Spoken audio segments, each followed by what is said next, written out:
content of this channel is for mature audiences. Parental discretion is advised.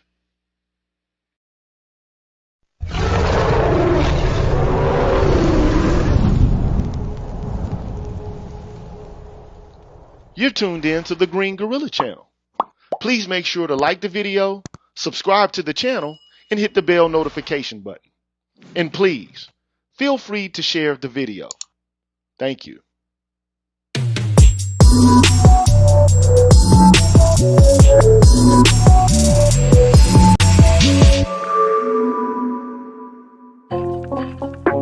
What's good, everybody? You know who I be, man. I'm the G with a PhD, and of course, you're tuned in to the Green Gorilla channel. It's the place where black men can express themselves freely, straight up with no chasers, man. What's happening with y'all? What's cracking? Now, before I get things started, the first thing I want to do, man, is, to implore you, man, to, if you haven't already, man, hit the like button to the video, subscribe to the channel, hit the bell notification button, man. Please make sure you do that, man. And, I hope you had a good weekend, man. A happy 4th of July. And also I want to give a shout out to all my haters, man. How y'all doing, man? What's good with y'all, man? You can hit the thumbs down, man, on the feed, man. Do your work, man. But I got to give a special welcome, man, to all of the members of the Green Gorilla channel, like I always do. So let's take care of that jazz right now.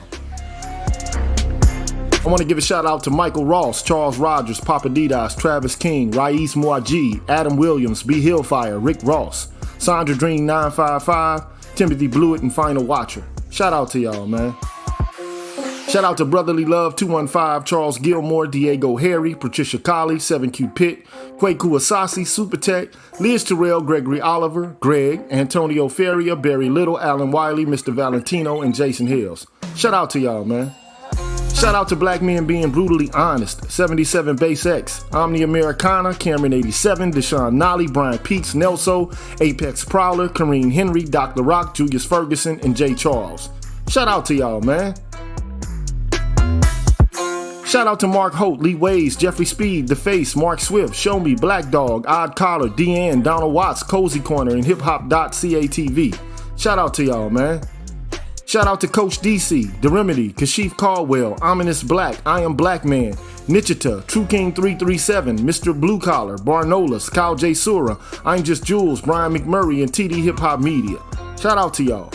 Shout out to Drew Main, Artisan MC, Mr. Heat, Afro Shop, Sir Anthony, MLR, Universal 178, Black Swerve 404, Rashid Barnes, Aaron Smith, DH, C-Truth the Revelator, Gold Professor, and Arthur Unknown.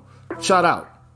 Shout out to Dr. Tiasan Johnson, Kalon Jakala, Ricky Dawson, Cedric Bowman, True 7360, BK Born Shaheed, James Washington, Hostile Adept, W. Pierre 1, BGS Ibmore, and Marvin Battle Jr. Oh, and I can't forget my brother in heaven, Force Windu. Shout out to y'all, man. And to all my people on my Patreon side, Ryan, Darnell Smith, Chris York, Excalibur, Jason Warren, Soul Pen, Anu219, Pursuer Prisoner, Taz, Kwaku 217, Dragon 59, Supreme Ibmore, Adrian Hicks, Jay Bailey, Mr. Michi Momal, and the Sangwa. Shout out to y'all, man. Thank you so much for your help and support on an ongoing basis. I appreciate that help, man. Straight up, y'all deserve a round of applause for all that you do to help me to keep things going and to keep me motivated, man. I appreciate your help again. Much love. And if you're wondering how you can also become a member of the Green Gorilla channel, well then here's how you do it. What's good, everybody? I'm the G with a PhD, and you're tuned in to the Green Gorilla channel, the place where black men can express themselves freely, straight up, no chaser. Today, I want to introduce you to my new membership program that consists of 5 levels where you can invest in the Green Gorilla channel on a monthly basis and receive level-specific perks. Memberships are special because they improve the quality of the content of the channel and will help me to be able to keep the channel going. Now, to participate in the Green Gorilla channel membership program, all you have to do is hit the join button, which is located right next to the subscribe button on my channel page. Now, for all of my subscribers who decide not to participate in my membership program, nothing will change. The content will keep coming the way it always has. Thanks for watching, and be careful out here, people. Bless.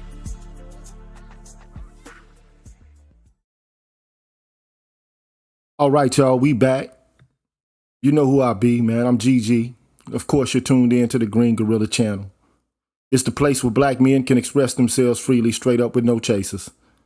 And so I'm just going to get right into this, man. I decided to do a show on Moynihan scissors because, I keep hearing people talk about this concept.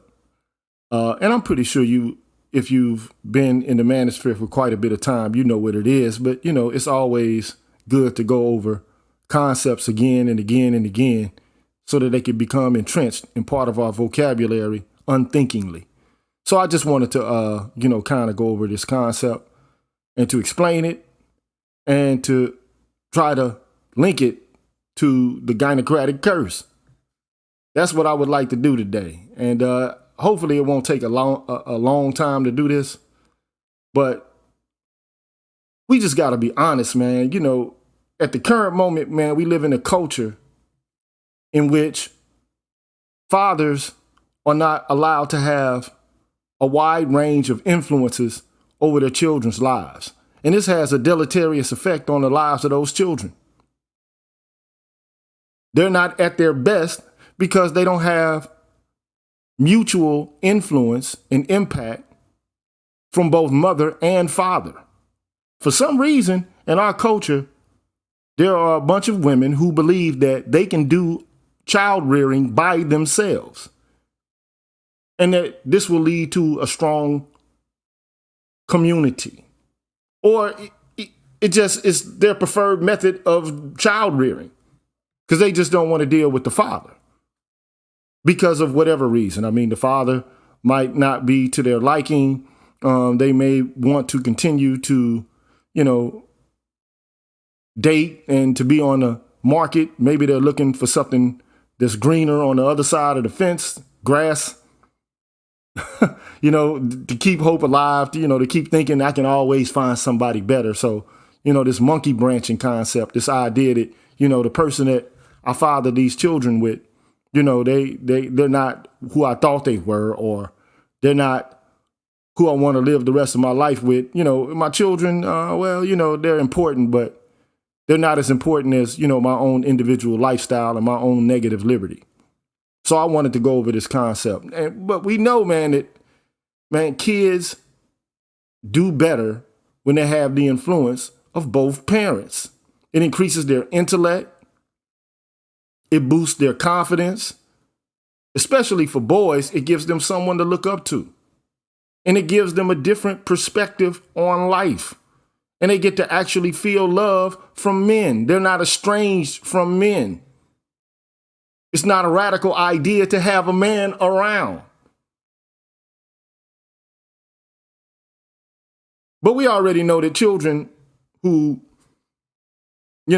have an absence of fathers often tend to do worse in school. There's an increased likelihood that they'll find themselves in trouble with the law. Their intelligence quotient is not at its height. And these are all influences and all causes that stem from single parenthood. So then the question is, why are women not on board with having, in the black community at least, why are they not on board with having strong presence of men, particularly their fathers, in their lives? Because what we do is we say, the father just dipped. That's not true. In all cases. It could be true in some cases, but it's not true in the vast majority of cases. It's just that we have a culture that sees the presence of fathers obsolete. We don't need them. I can do this by myself. I got this, sis. I got this. But really, do you actually have it? So what I want to do is read an article, man. And, it's going to kind of go over and peruse the idea of Moynihan scissors. I'm going to show a graph that kind of explains what it is. And how is it possible to break the curse? Or is it even possible at this point to break the curse? I don't know that it is. At the current moment, it just seems like, we're stuck in this rut where the influence of fathers is not deemed to be important at all. And it has a lot to do with women's, preferred family structure. They want to be at the head. They want to be in charge. They want patriarchal power. And at this point, they actually have it in the Black community. To me, there's no disputation related to this fact. Women have absolute and arbitrary control of children in the Black community. So let's go over this stuff, man, so we can get it out the way, man. Let's do it, man. Let's get to it. So this article is written by a guy named George F. Will. If you've been watching the news or if you've seen, any kind of talking head news shows or whatever, Fox News, CNN, MSNBC, at some point you've run across this talking head by the name of George Will. Okay, I'm not going to, go into any deep explanation of who he is or whatever the case may be, but what he did was he wrote an article 6 years ago called The Prescience of Pat Moynihan. And boy, let me tell you, man, this man, Pat Moynihan, is the bane of a lot of women's existence, man. This whole document is something that they consider to be absolutely reprehensible. They don't like it at all. But anyway, man, let's just get into the article, man. So, of course, that's Richard Nixon right there, old tricky dick. And then you got Patrick Moynihan, who was a senator. So anyway, in the middle of the 60s, a social scientist noted something ominous that came to be called Moynihan scissors. Two lines on a graph crossed, replicating a scissors blade. And I'm going to show this to you. Hopefully you can see that. I'm pretty sure you can.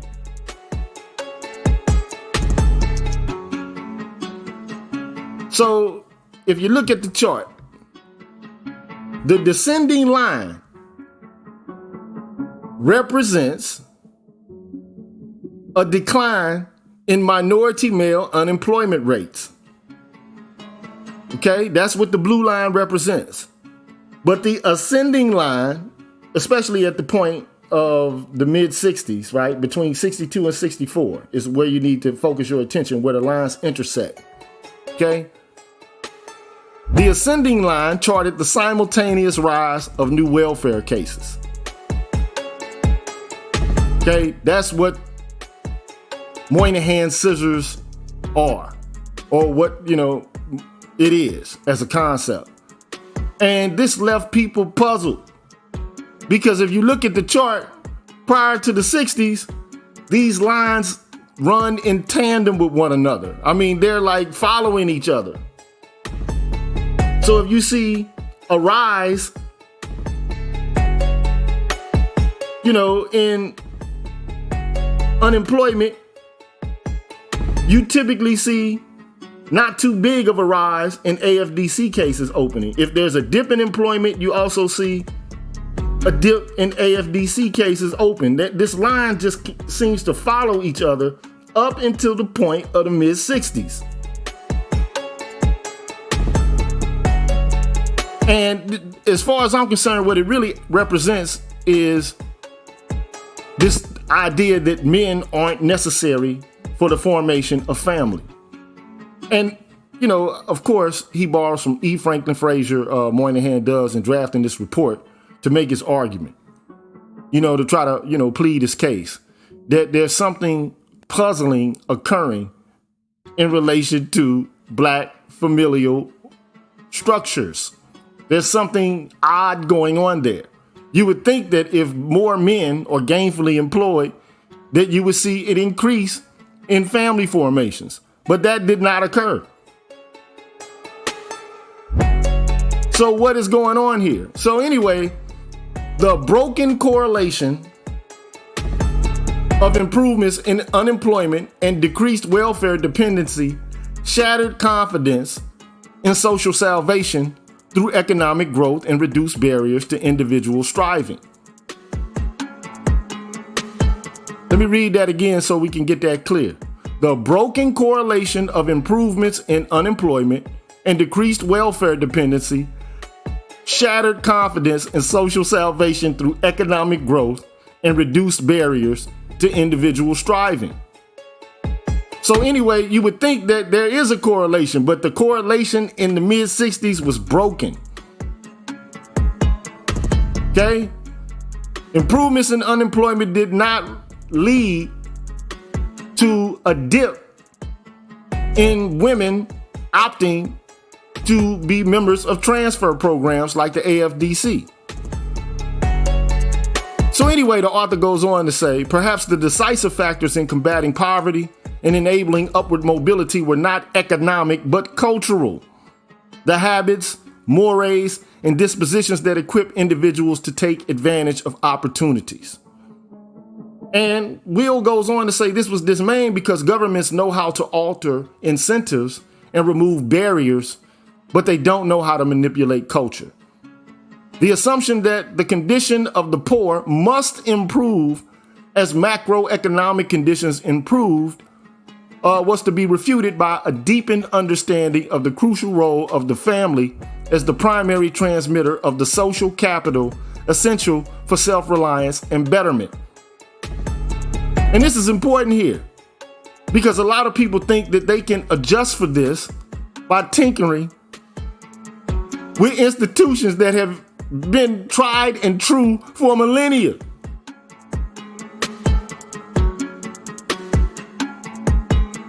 For millennia. And let me stop the music here, man. Let me just stop it. What has worked for millennia? If you want to take it far back, man, let's take it far back, man. What does everybody know that we seem to not know in this culture? Why is it so difficult to understand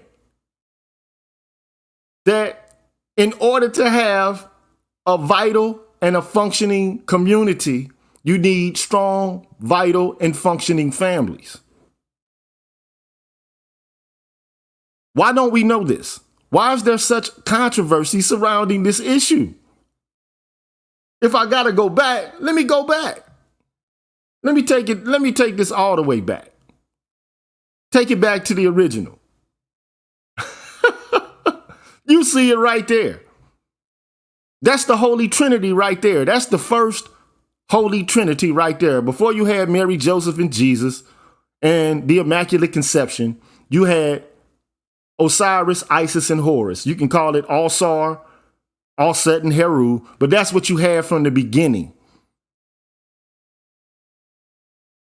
This is the Holy Trinity. You got Osiris in the middle, being elevated, being honored, being extolled, being lifted up, elevated by his son and by his wife. But not in our community in the present day. It just is not occurring. So the question is, what is going on here, man? What is happening? What has led to the breakdown in Black culture such that we can't even find a means by which to collaborate and to cooperate to build vital and strong families such that we can actually have vital and strong communities? What is popping with this, man? What is going on with this? And, you know, the only thing I could really actually come up with is that this is an after effect of slave culture. This is what it is, man. I hate to say it. I hate to be, you know, the bringer of bad news, but this is slave culture, man. The remnants, the reverberations, the vestiges of slave culture, where Black men were effectively written out of the family formation because you can't have a family formation and be a slave. And instead of being able to overcome this and to leave this behind, we seem to be doubling down on it. But I will say, it takes two to tango. It does. It takes men and women to participate in the mess that's going on today. But, we got to focus on women here because women are the ones who bear children and they're continuing to persist with this practice.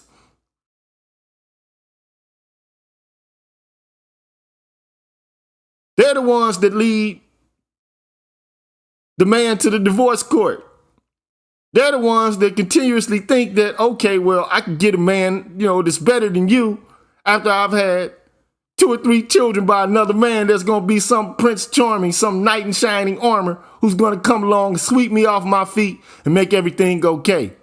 Going to take on the burden and the responsibility of taking care of somebody else's kids. Now, in ancient Egyptian civilization, women had a great deal of powers. They had equality that, women in European culture did not have. Women could divorce in ancient Egypt, and you didn't have a legal system set up where, men and women would go to the court and then get married and there would be some sort of ritual that took place. That's not how marriage occurred in ancient Egypt. All they did was they shacked up and they started families together. But the idea of divorce was there. It was, and the practice of divorce was present, but it wasn't anything like what we see in contemporary American culture. Nothing like it. Because they understood the ramifications of the dissolution of the family structure. They understood that. And if you must know, look, in ancient Egypt, man, girls were getting married around 12 to 15 years of age. That was it. Oh, you can have a period? Okay, it's time for you to start the practice of reproduction. Now, those are the facts. We can call it oppressive. We can call it whatever you want to call it, but that's just the facts.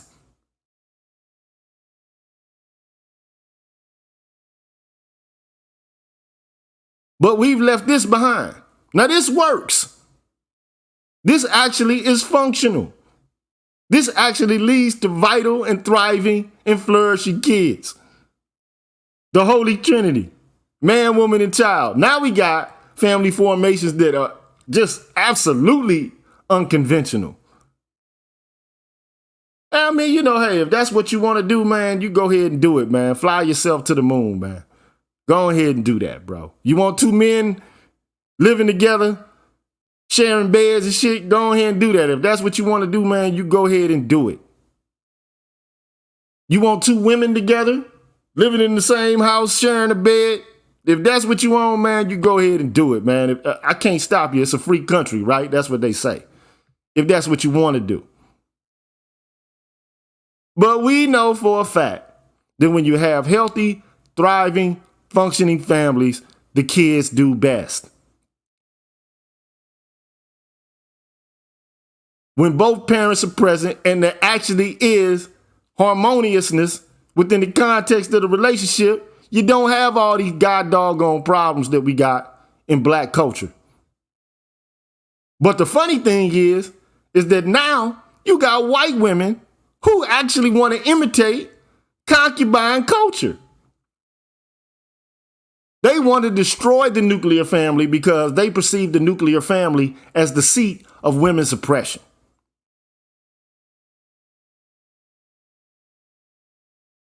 Now, how we got to this point, man, it's a whole bunch of intellectual steps, a whole bunch of different kind of claims and arguments. I'm not going to step through that minefield today, but suffice it to say that this, to me, is how you begin to break down the fabric of any culture and society. That's just my viewpoint. I could be wrong, but it's my viewpoint. It is what it is. So anyway, man, the guy goes on to say in the article, perhaps the decisive factors in combating poverty and enabling upward mobility were not economic, but cultural. The habits, mores, and dispositions that equip individuals to take advantage of opportunities. And this is the quintessential factor that nobody actually wants to have a conversation about, because to actually talk about it, then you got to start holding people accountable. Men and women have to be held accountable for this. But recently, it's been women.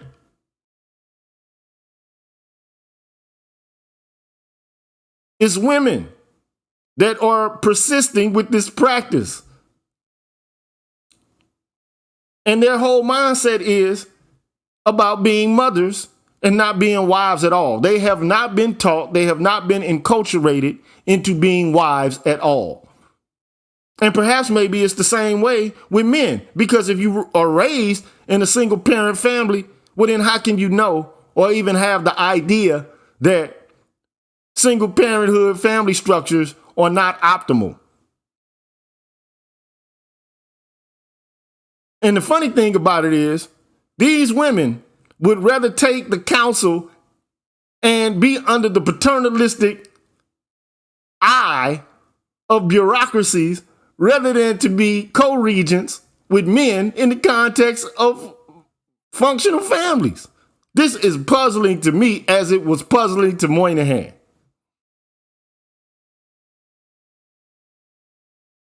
This is puzzling to me.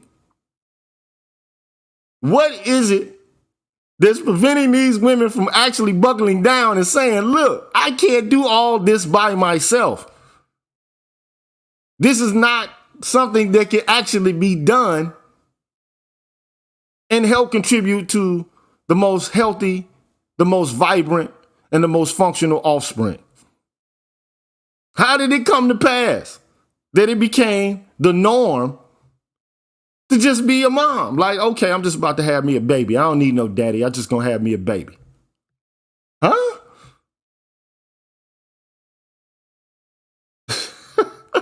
This is where we are now. This is where we are. Anyway, he goes on to say this was dismaying because governments know how to, remove barriers, but not how to manipulate culture. The assumption that the condition of the poor must improve as macroeconomic conditions improve was to be refuted by a deepened understanding of the crucial role of the family as the primary transmitter of the social capital essential for self-reliance and betterment. Let me read that again. So you can alter incentives and remove barriers, but you can't necessarily manipulate culture. I don't really actually buy that. I think that, they've created an environment that has manipulated culture. To be quite honest. And I think that race plays a part in it. Anti-misandry plays a part in it. Black misandry. Anti-black misandry has a lot to do with this, because the images of black men are continuously deprecating and stigmatizing. Ultimately, you've painted black men as no good, low down, dirty, sexist, rapist, abusers. Who would want to couple and conjoin with that if the society is continuously bombarding you with images about black men and about black males? Anyway, so basically what these people are saying is that you can throw as much money as you want to on these issues and these problems, but if the people are in possession of a backward culture, they're going to be the type of people who carry out the same kind of backwards culture, and they're going to still get the same kind of results. You're still going to have the same results. And a lot of people don't understand that the family actually is the primary transmitter of social capital. But not in our community, not in our households, not amongst our women. Anyway, he goes on to say the family structure is the primary predictor of social outcomes. as Daniel Patrick Moynihan knew in 1965. 50 years ago this month, Moynihan, then a 37-year-old social scientist working in the Labor Department, wrote, "The Negro Family, the Case for National Action." I'm not going to, it's a long document, okay? The crisis he discerned was that 23.6% of African-American births were to unmarried women. Among the tangle of pathologies he associated with the absence of fathers was a continually renewed cohort of inadequately socialized adolescent males. This meant dangerous neighborhoods and schools where disciplining displaced teaching.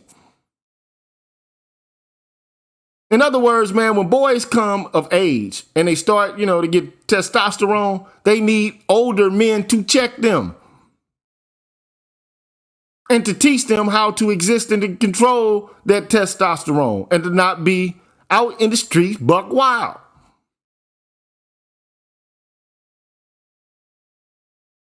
I got this though.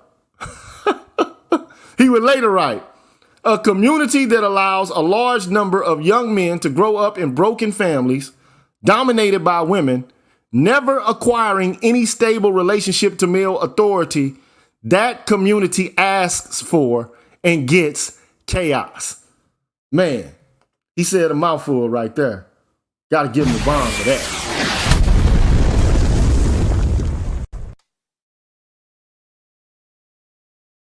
I got to give him a bomb for that.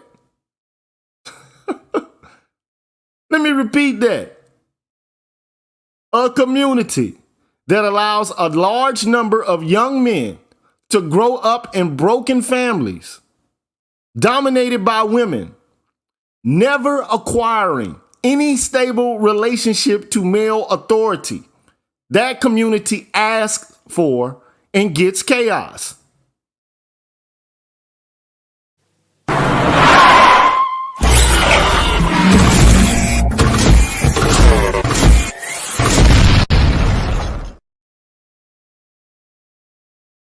Isn't that what we have? Isn't that what we've got?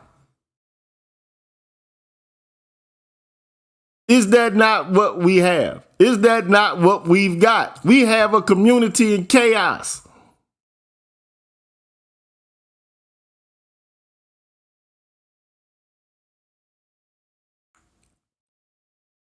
Anyway, Hill goes on to say that academic sensitivity enforcers, he's meaning, the cupcakes on the liberal left. And I think that, people on the left with this intersectionality and identity politics, they've gone too far. They've gone way too far. We're talking about empirical facts versus the politics of recognition. The idea that, okay, well, I need to be seen. I need to be acknowledged. My value needs to be acknowledged.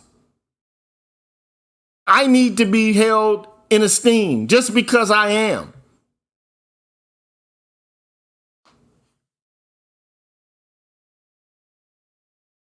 Well, what if what you're doing ain't working? And what if the picture is bigger than you? What if you're a piece to the puzzle, but you're trying to be the entire puzzle instead of the piece?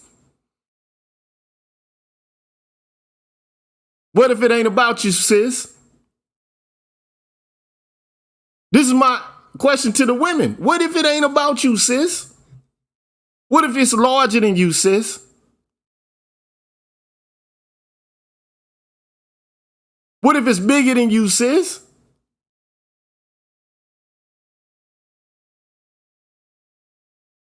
I'm just asking the question. What if it's about the Holy Trinity?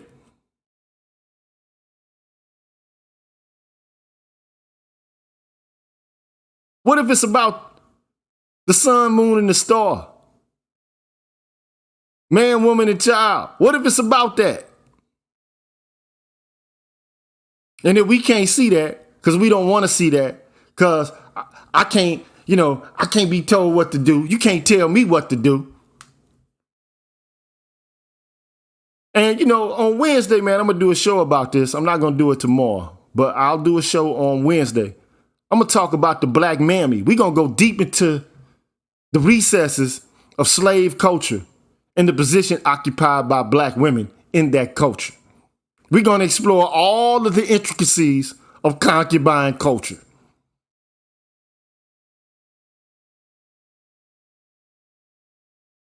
Now, why a group of women would want to hold on to the vestiges of concubine culture, I really do not know. I am baffled by it. I don't get it. I'm puzzled. Maybe you can tell me, man. I'm going to leave the invite to the chat, in the chat. Maybe you can give me some insight. Give me some understanding of what the fiddlesticks is going on here. Maybe you can let me in on it. Because I don't understand it. You want to do it all by yourself? You want to go to work, go to school, and go home and be the daddy and the mommy. What makes you think you can do all that by yourself and do a good job at that? They say a jack of all trades is a master of none. What if you're trying to do too much? What if the camel's back is about to break? What if that backbone is, got a rupture in the disc?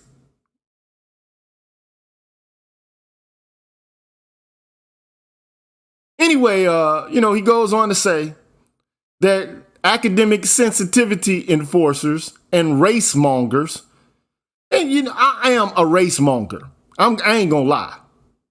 But I wouldn't call him a racist. I think this man, because he's borrowing from the work of E. Franklin Frazier. I'm not a race. I am sensitive to the issues related to race, though. I'm not going to just explain it away. But I think that this is a situation, an empirical fact. It needs to be tackled.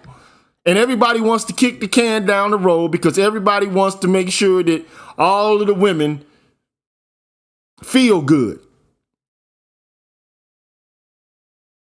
We want to lionize, pedestalize, and hold women up as a beacon of virtue.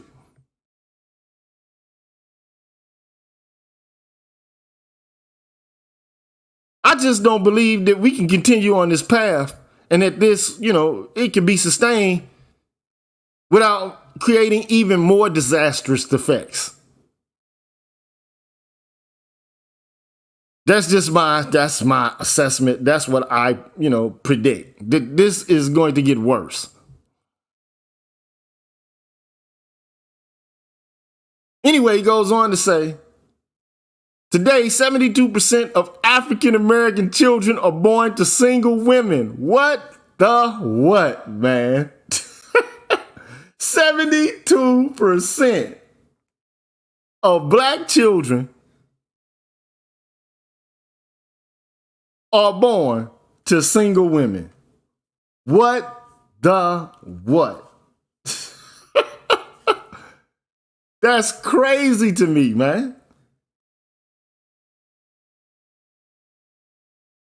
But you can't just put all this on women, though, because men have to actually have sex with these women and to implant their seed in order for them to actually have children. This is a hedonistic hookup culture that is spiral out of control. It's all about pleasure and not about planning. This is about being an epicure and not trying to be an epidemiologist trying to solve the problems that are plaguing the black community. This is nothing more than, okay, well, I'm going to do what I want to right now, and then I'm going to deal with the repercussions later.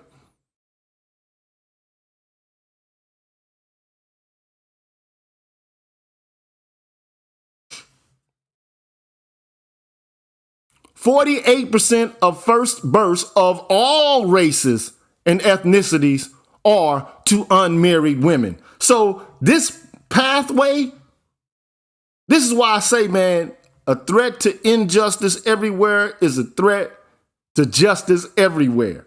Anytime that you have dysfunction that's allowed to fester within the context of your culture, it will spread like a rash, and it's spreading. Your own culture is going to be burned to the flames.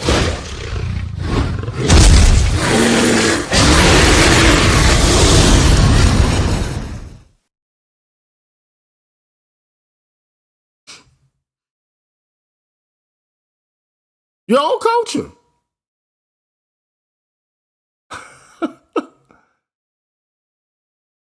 More than 3 million mothers under 30 aren't living with the fathers of their children. In 1966, Sergeant Shriver, head of President Johnson's War on Poverty, was asked how long it would take to win the war. Johnson replied, about 10 years. The conventional wisdom was Kennedy's cheerful expectation that a rising economic tide would lift all boats. America knows that bad family structure defeats good economic numbers.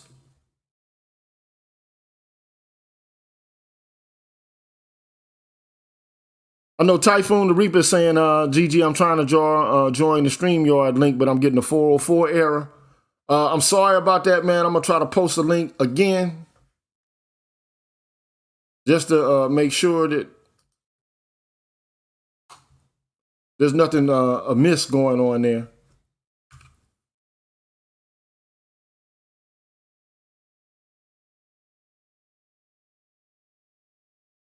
There's something wrong going on there. I don't know what it may be, but, everything seems to be working on my end. So, try again or try a different browser. Perhaps maybe try Google Chrome if you're using Explorer, or, maybe if you're on a Mac, try the other browser. I forget what the name of it is, but try that. Anyway, today, a nation dismayed by inequality and the intergenerational transmission of poverty must face the truth that political scientist Lawrence Mead enunciated nearly 25 years ago. The inequalities that stem from the workplace are now trivial in comparison to those stemming from family structure.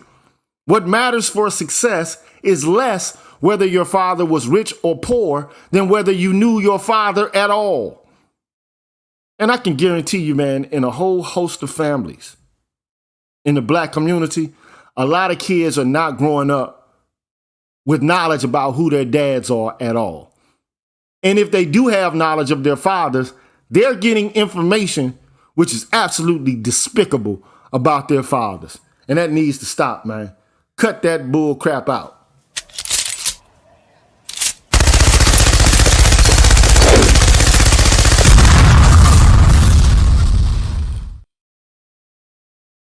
We growing up in a culture where everybody just centers around Big Mama and loves their mama unapologetically, but they have very little or no respect for their fathers at all.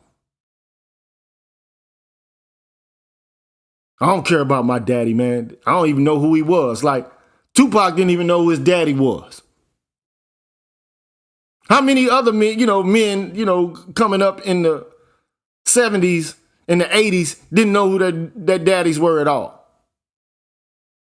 And I use Tupac because he's just the first thing that comes to mind of somebody who was a celebrity, didn't even know who his daddy was. It's a lot of athletes that have the same experience. Anyway, the election of Kennedy was celebrated in academia as the empowerment of the professoriate. Moynihan ruefully remembered the euphoric expectation of the direct transmission of social science into governmental policy. But see, right now, what we don't have is the transmission of social science into governmental policy. The exact opposite is what is happening. We have the influx of feminist ideology into governmental policy. That's actually what's happening.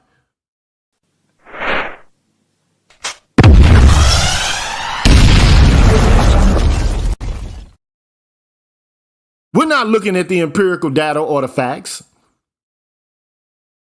We're just looking at an ideology, a political, philosophical orientation that, as far as I'm concerned, gets everything wrong.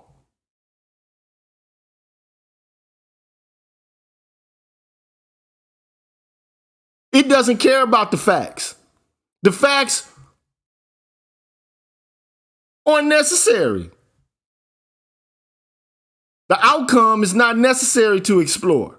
What's important is the politics of recognition and the creation and the establishment of autonomy of women and the arbitrary rule of women over family formation.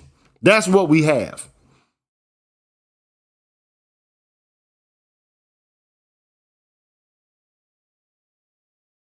Now, I'm not trying to be ignorant, man, but we got to change our cultural orientation. We should have done this a long time ago. This is absolutely ridiculous, man.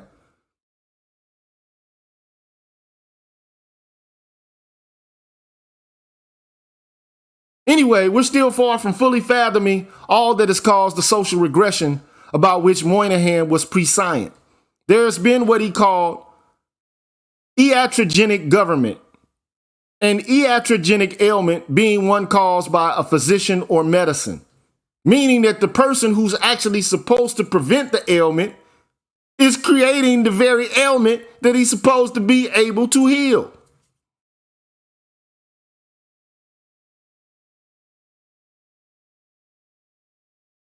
Some welfare policies provided perverse incentives for absent fathers. And this is what it all comes down to. As far as I'm concerned, we've created a cultural environment which stems from the Great Society programs, which basically have given women arbitrary control over children. We've incentivized it. We've promoted it. We've dangled carrots for it.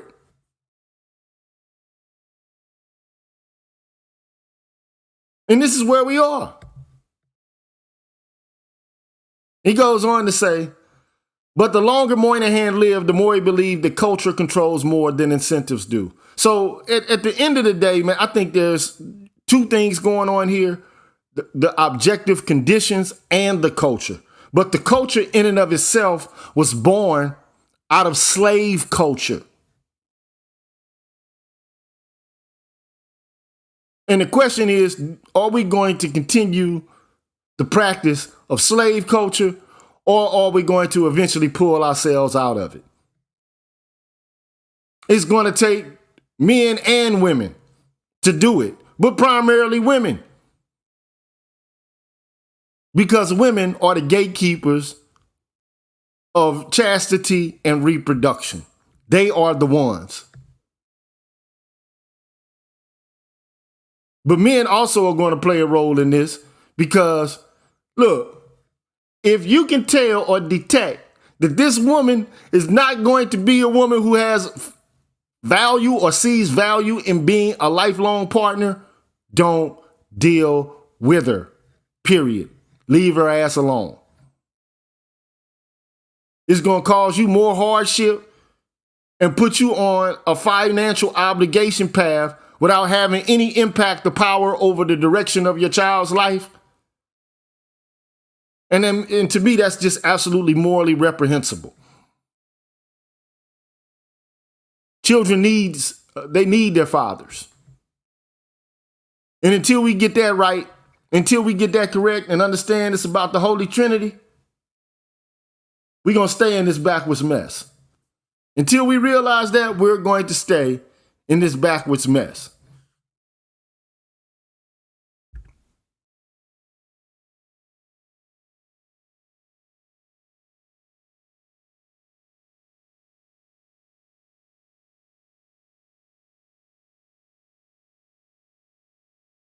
That's the Holy Trinity. Man, woman, and child. Sun, moon, and star. Osiris, Isis, and Horus. And I'm going to tell you a little bit tomorrow about the story of Osiris, Isis, and Horus if you don't know it.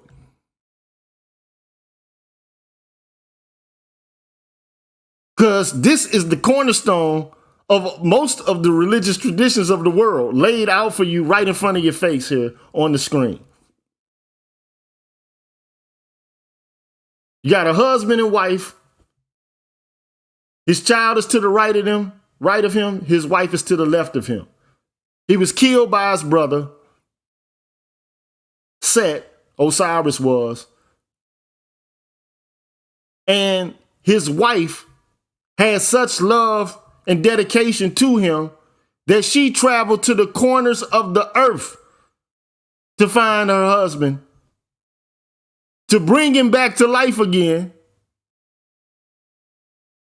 to consummate their relationship, and after which his son finally avenged his death.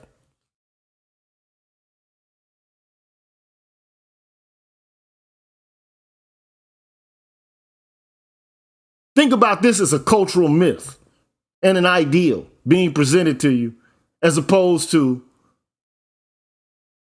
the one we got now, which I don't know what it is. It's secular culture, popular culture, politically correct culture. This leading to absolutely ridiculous outcomes, all based on the vestiges of slavery. This is a far cry from where we were in our glorious historical past. But this is where we are. I'm going to take a break for a second, man. When I come back, man, I'm going to see if anybody wants to have a conversation with me and tell me, especially women. This is the point at which I would like to hear from women. Like, what is it about motherhood that is so magical? And why would you want to do it alone? Why is it necessary to assume leadership of the family and to take on the burden of working, parenting, and doing, all of the household work by yourself? What is appealing about that?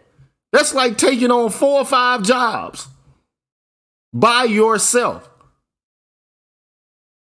Only because you don't want to have anyone be able to critique you and to hold you accountable. What is that?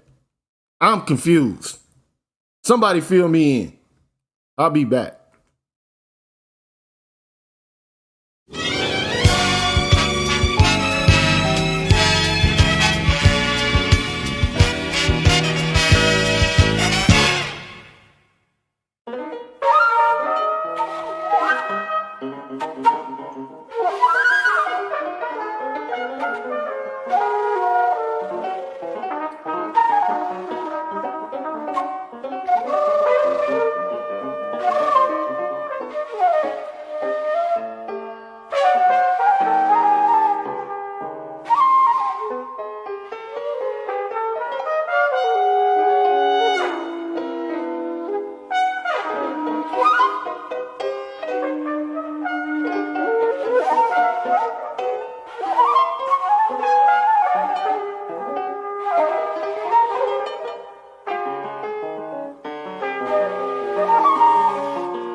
All right, we back, man. I didn't turn that off, man. Sorry that you had to see that.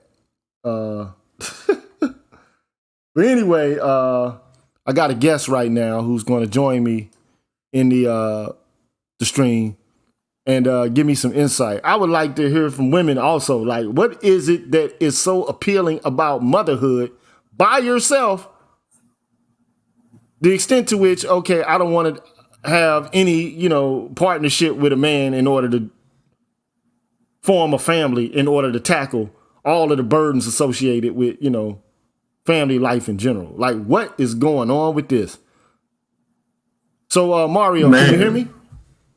Hold on, Yes, let me I make can sure I hear can you, hear you, because GG. right now I do not hear you. I got to make Okay, sure no that I got problem. everything straight on my end so I can hear you, bro.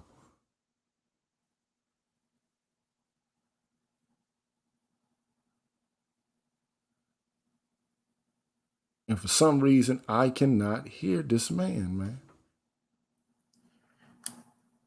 Man, technical difficulties. Don't worry, y'all. We got it. We getting it together. Still can't hear you. Uh-oh. Let me make sure I got this thing going, man, the right way. I'm having a technical difficulty right now where I can't hear this brother, man. So I'm trying to get it straight, bro. I apologize for It's the all technical good. difficulties that I'm experiencing at this moment. It's all gravy, fam. Take your time.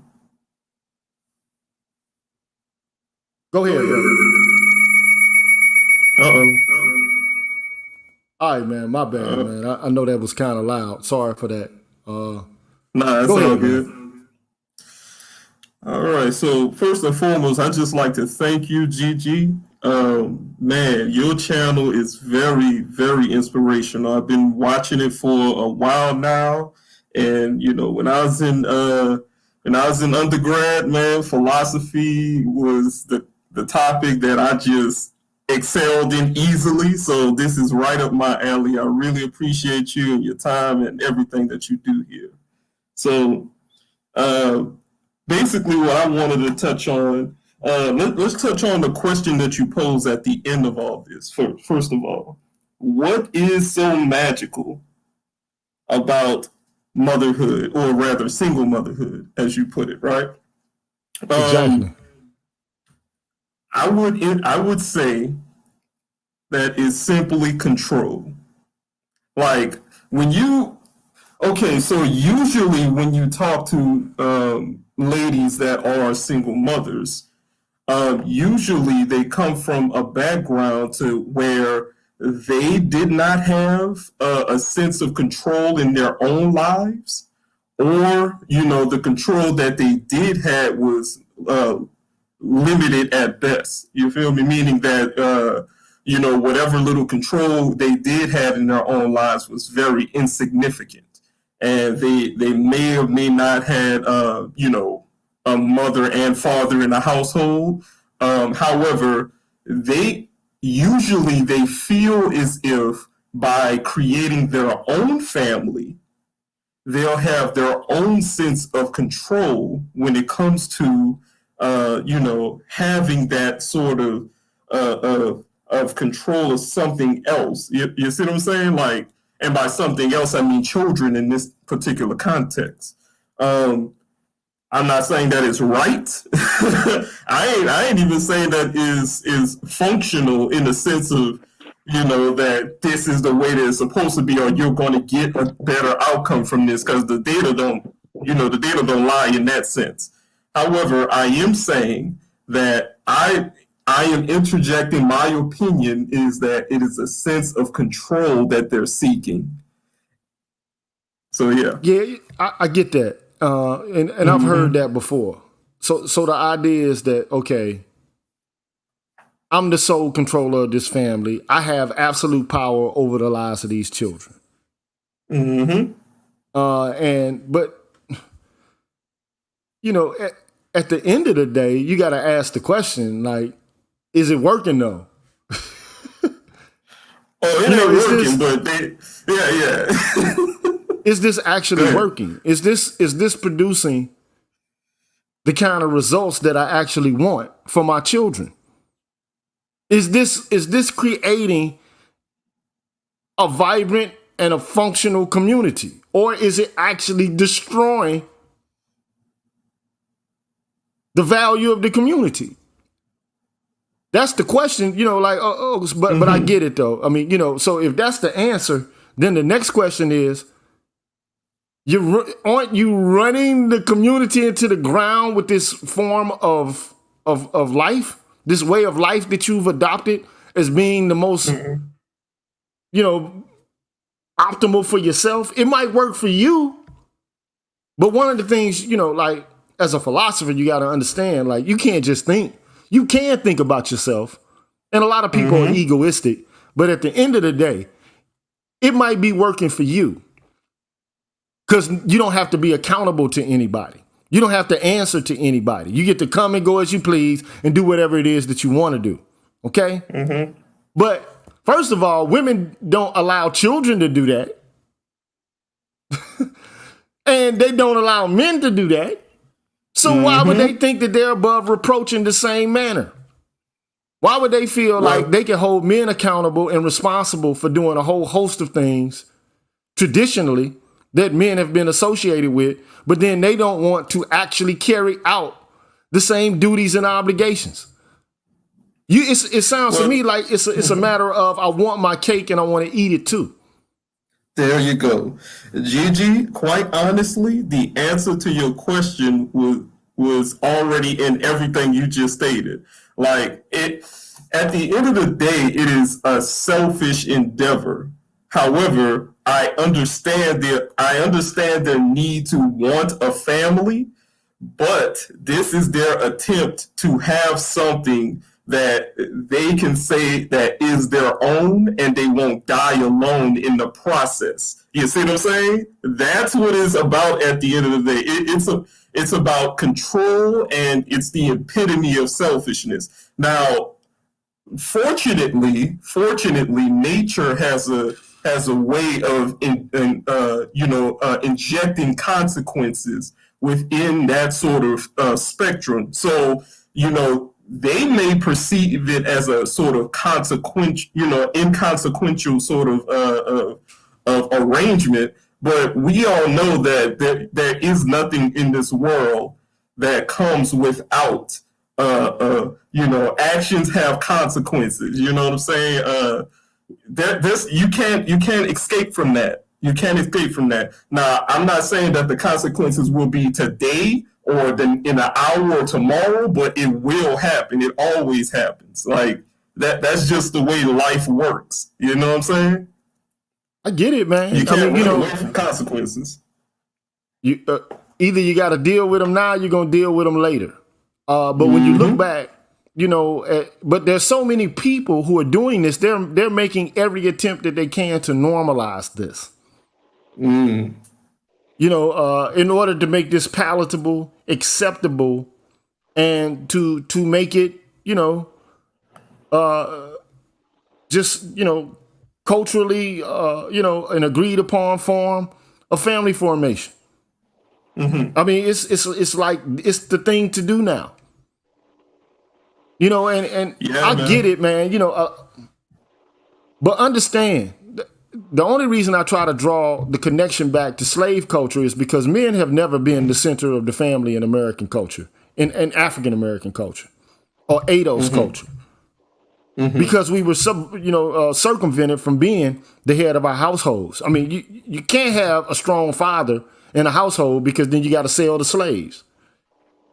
So primarily, it's the woman who's the head of the household. So now she has the power. I just don't see it as anything other than a female patriarchy. That's all I see it as.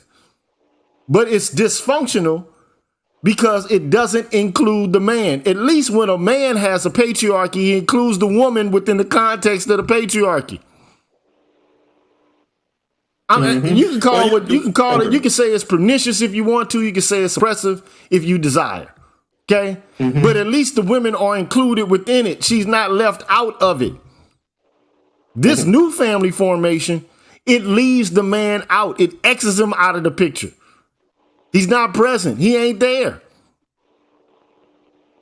Well, I do have something to say about that, but I'll just let our other guest talk because he haven't spoken yet. Yeah, Stu, man, how you doing, brother? You can go ahead and weigh in on this.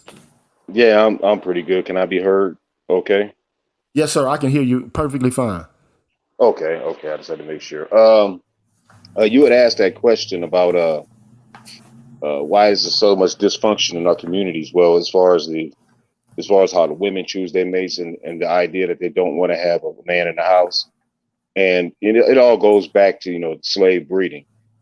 But even Yeah. deeper than that is that a lot of women, they actually choose their mates from innate biological desires of wanting to have the strongest child to be born. So in a sense, they always choose the men. This is why a lot of sisters choose the men by how they look and not by the character of that individual. Now, of course, you carry that over into us actually having been slave bred to be the most lowest, lowest form of emotionally driven people. Then it's easy to see why, a lot of our women and men have fallen into a false belief that, the black male is nothingness and the black woman should lead. Now, culturally, there is a thing with the women did have, an equal, in a sense, position within the family structure, but she also had to work for that. It wasn't something that was given to her. She was not above the man in a sense, because the man is the lawgiver of the house. And I think that's what a lot of women are trying to avoid in this culture, is that law giving factor that men bring to the household, and not only to the household, to the society in general. They this way of thinking, it doesn't really affect, the white power structure as much as it affects black people. And I think that's the whole intent behind all the rhetoric that's being put out about, being the own individual and black girl magic and no one can tell me nothing. That's a phrase that many women use that really, and some men that they use, that it really shows just how selfish many people are, and so yeah, you hit it right on the nail head. It's from slavery, but there's a few other deeper biological things to that too, points to that too. Most of us haven't, developed beyond being just the emotional beings into the intellectual beings that we should be as a people. Okay, we have compassionate and callous. He yin and yang up in this joint. What's going on, bro? What's up, bro? What's up? You can go ahead, Stu. I ain't mean to cut you off, and then go ahead and finish up. Oh, you can go ahead, brother. You can go ahead. Sorry if I did cut you off. I didn't mean to do that. Oh, that's okay. I want to go ahead. But I want to hear. Look, if there are any women listening, I want to know what is so special and magical about motherhood, to the extent to which it's optimal in their mind state to X the man out of the picture. When did this Unconditional become love? Unconditional love. That's what a lot of these women seek when they're immature in mind. Sorry to cut you off.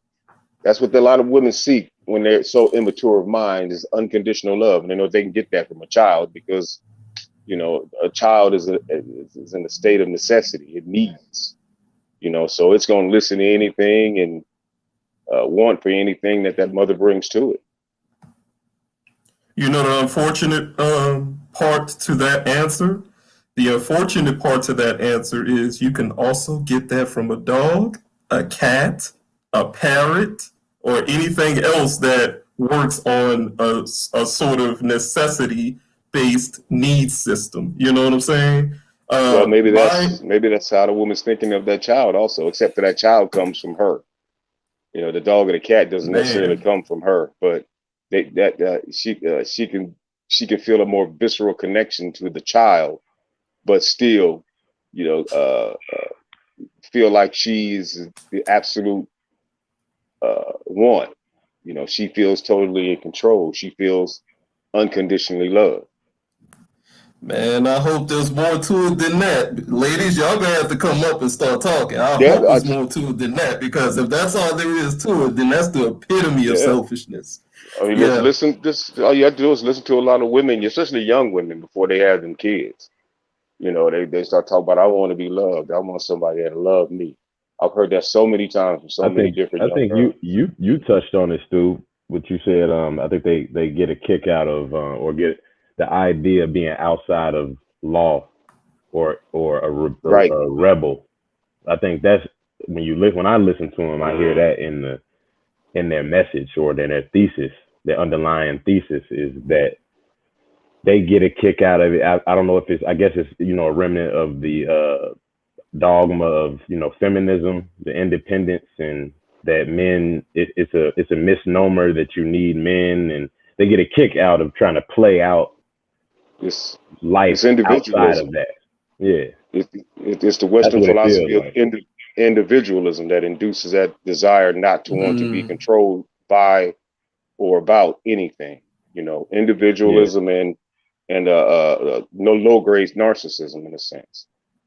I mean, a lot of it is, Western cultural standard has really instilled a lot of false beliefs and ill behaviors in people that hasn't really been meted out, from our very existence. And all those little things, they got to be looked at to really get an understanding of what's really going on amongst our people, just how deep the effects of white supremacy is, mm-hmm. yeah. And I in think, my opinion. Gigi, the work you do on this channel, which is greatly appreciated, like one of the other brothers said, um, I think definitely needs to go into. I remember a couple years back they were talking about a bill in Congress, or they were thinking about passing. Was in the realm of reparations, but they wanted to study the effects of slavery before they came up with some type of congressional reparations, um, you know, You talking about HR study. 40? HR 40, I think it is. But I think Yeah. this type of work, I think this type of, research and the understanding the dichotomy between what the culture understands of its history and the reality of it definitely should go into considering any type of reparations that the country has to pay us back for, because this is totally diabolical. Like, and I don't think even the average person understands how diabolical slavery and the remnants we're dealing with it to this day. I mean, Gigi brought up a very, very good point earlier in his in his lecture. He said that there had there should have been, there already should have been a sort of socio-economic political shift within Black American culture, specifically Adolf's culture, Yeah, that that should have occurred right after the Civil War.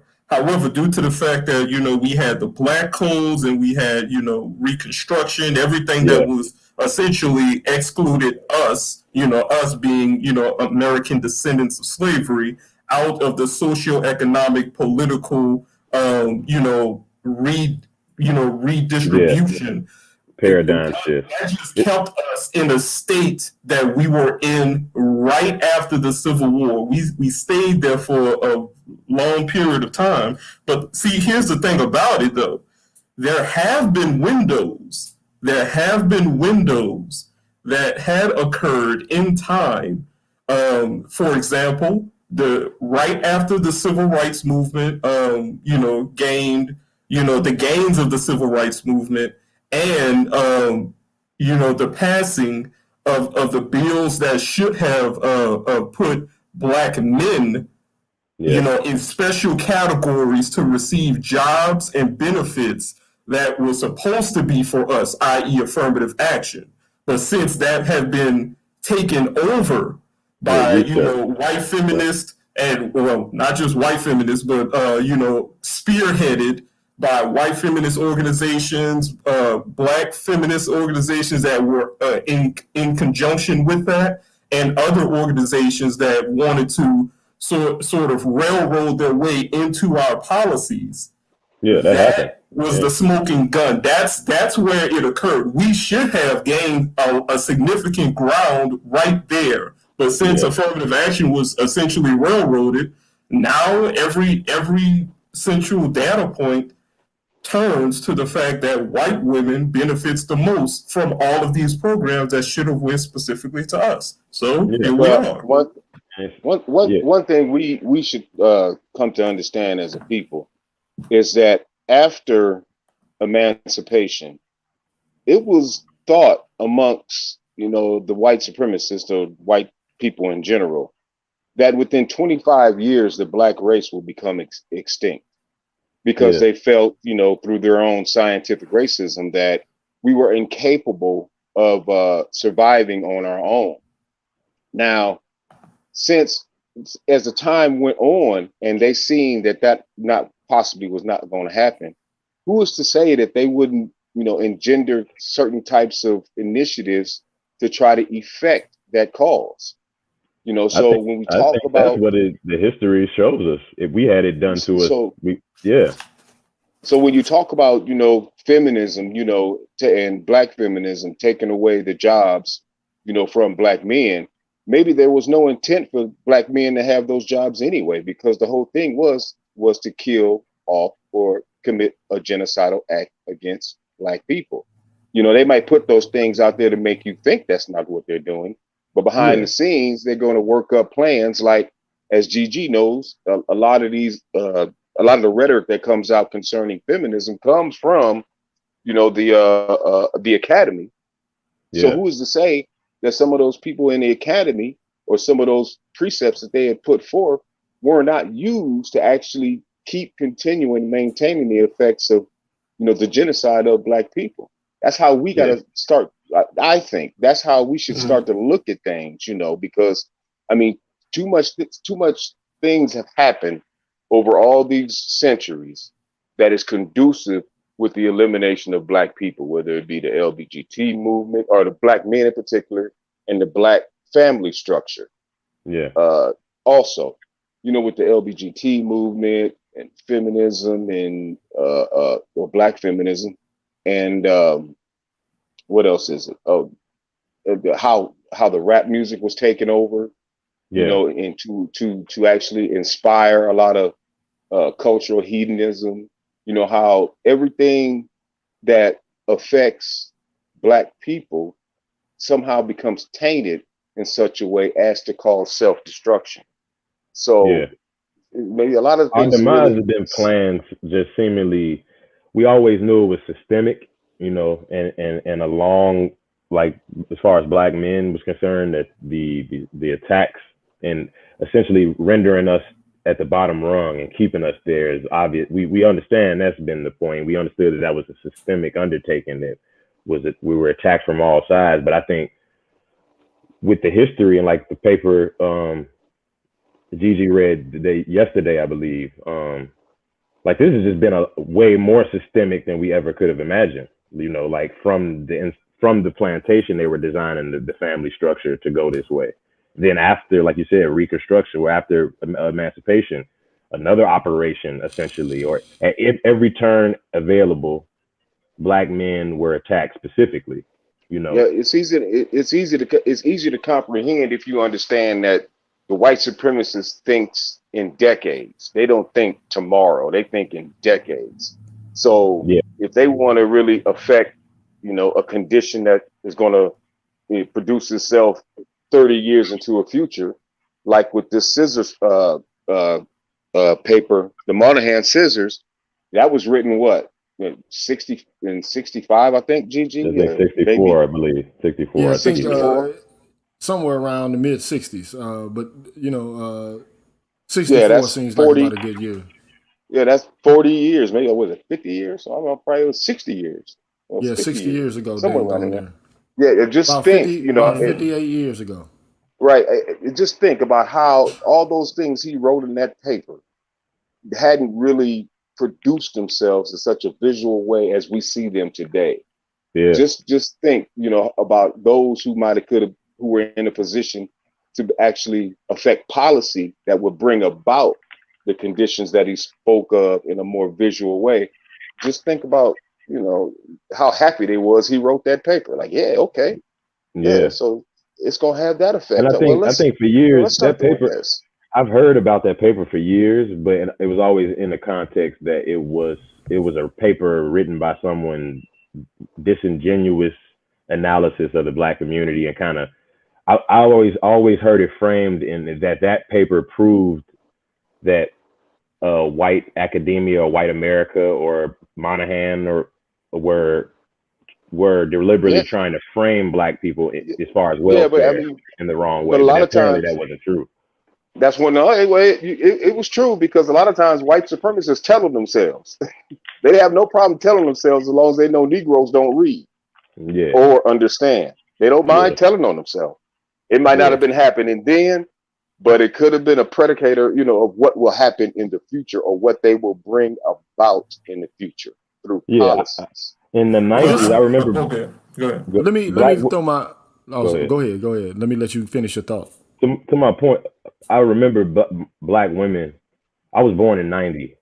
I remember hearing about the Moynihan report from my mom and her sisters and her friends in regards to it framing black women as welfare queens, which Hmm. I guess on the surface you could do that, but when you read the report and see what he was saying, it wasn't merely saying you were welfare queens in the sense of being late. It was a deeper it was a deeper point to it. Like the thing you read earlier, Gigi, what they were saying that you can governments know how to frame policies to get certain outcomes, and that's Mm-hmm. exactly what the welfare program that African Americans were allowed to participate in was. But go ahead, Gigi. My bad. Yeah, see, here's the issue, right? E. Franklin Frazier was the person who pretty much influenced the Moynihan report. And like BGS did a video not too long ago. Well, it was 2018 actually. So it was at least 3 years ago when he read like a certain section of E. Franklin Frazier's The Negro Family, The Case for National Action. Okay. And for the most part, it's E. Franklin Frazier is just going on in depth and in detail about the ways in which black culture is matriarchal. And, Yeah. everybody in the black community deifies motherhood, but there is no corresponding deification of black fatherhood. Not at all. And the reason for that could be that the black father was excised from the social value system because of slavery. Yeah. Okay, At an early period. Yeah. So okay, we learn how to do without him. He is not a vital and a necessary part of the family formation because he wasn't allowed to have presence within the context of slavery. Okay, but you see the trend starting to recede after slavery. But then when you get the Great Society, you see the valuing of motherhood become even stronger than before. It Right. becomes even more paramount than it was initially. And so the question is, and this just has to be brought out, man, the most primitive cultures are mother-centric cultures. I'm not trying to be ignorant by saying that, okay? But like, this is just the facts. Until you start to get into solar astrology, you pretty much have cultures that are hunter-gatherers, nomadic type of cultures. When you see the influx of irrigation and agricultural civilizations, you see the emergence of solar cults, which are representative of male and masculine energy and hierarchy. Mm-hmm. Until you begin to have those, you just see, I'm not trying to be ignorant, but this is just a historical account of how culture has developed and progressed. Some people say it's been a regression because of the so-called innate and inherent oppression associated with patriarchal culture. But you don't start to see the development of any kind of bureaucracy, hierarchy, and recognizable chains of command until you start to see the rise of these men and solar astrology as part of the cultural record. Now Yeah, it's a god. you can take it where you want to take it. You can do with it what you will, but right now the male element is missing.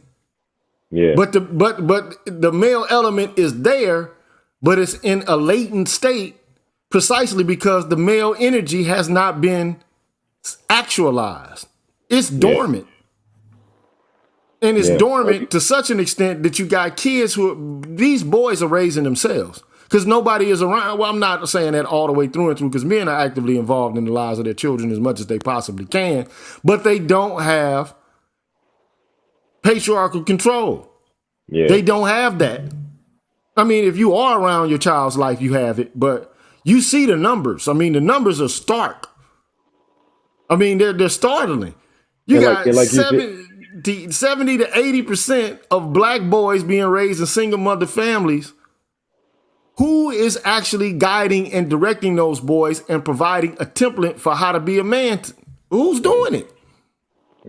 Predominantly feminine energy, which causes a lot of incompletion for young black children, young black male children. You know, let me read Jason Hale's.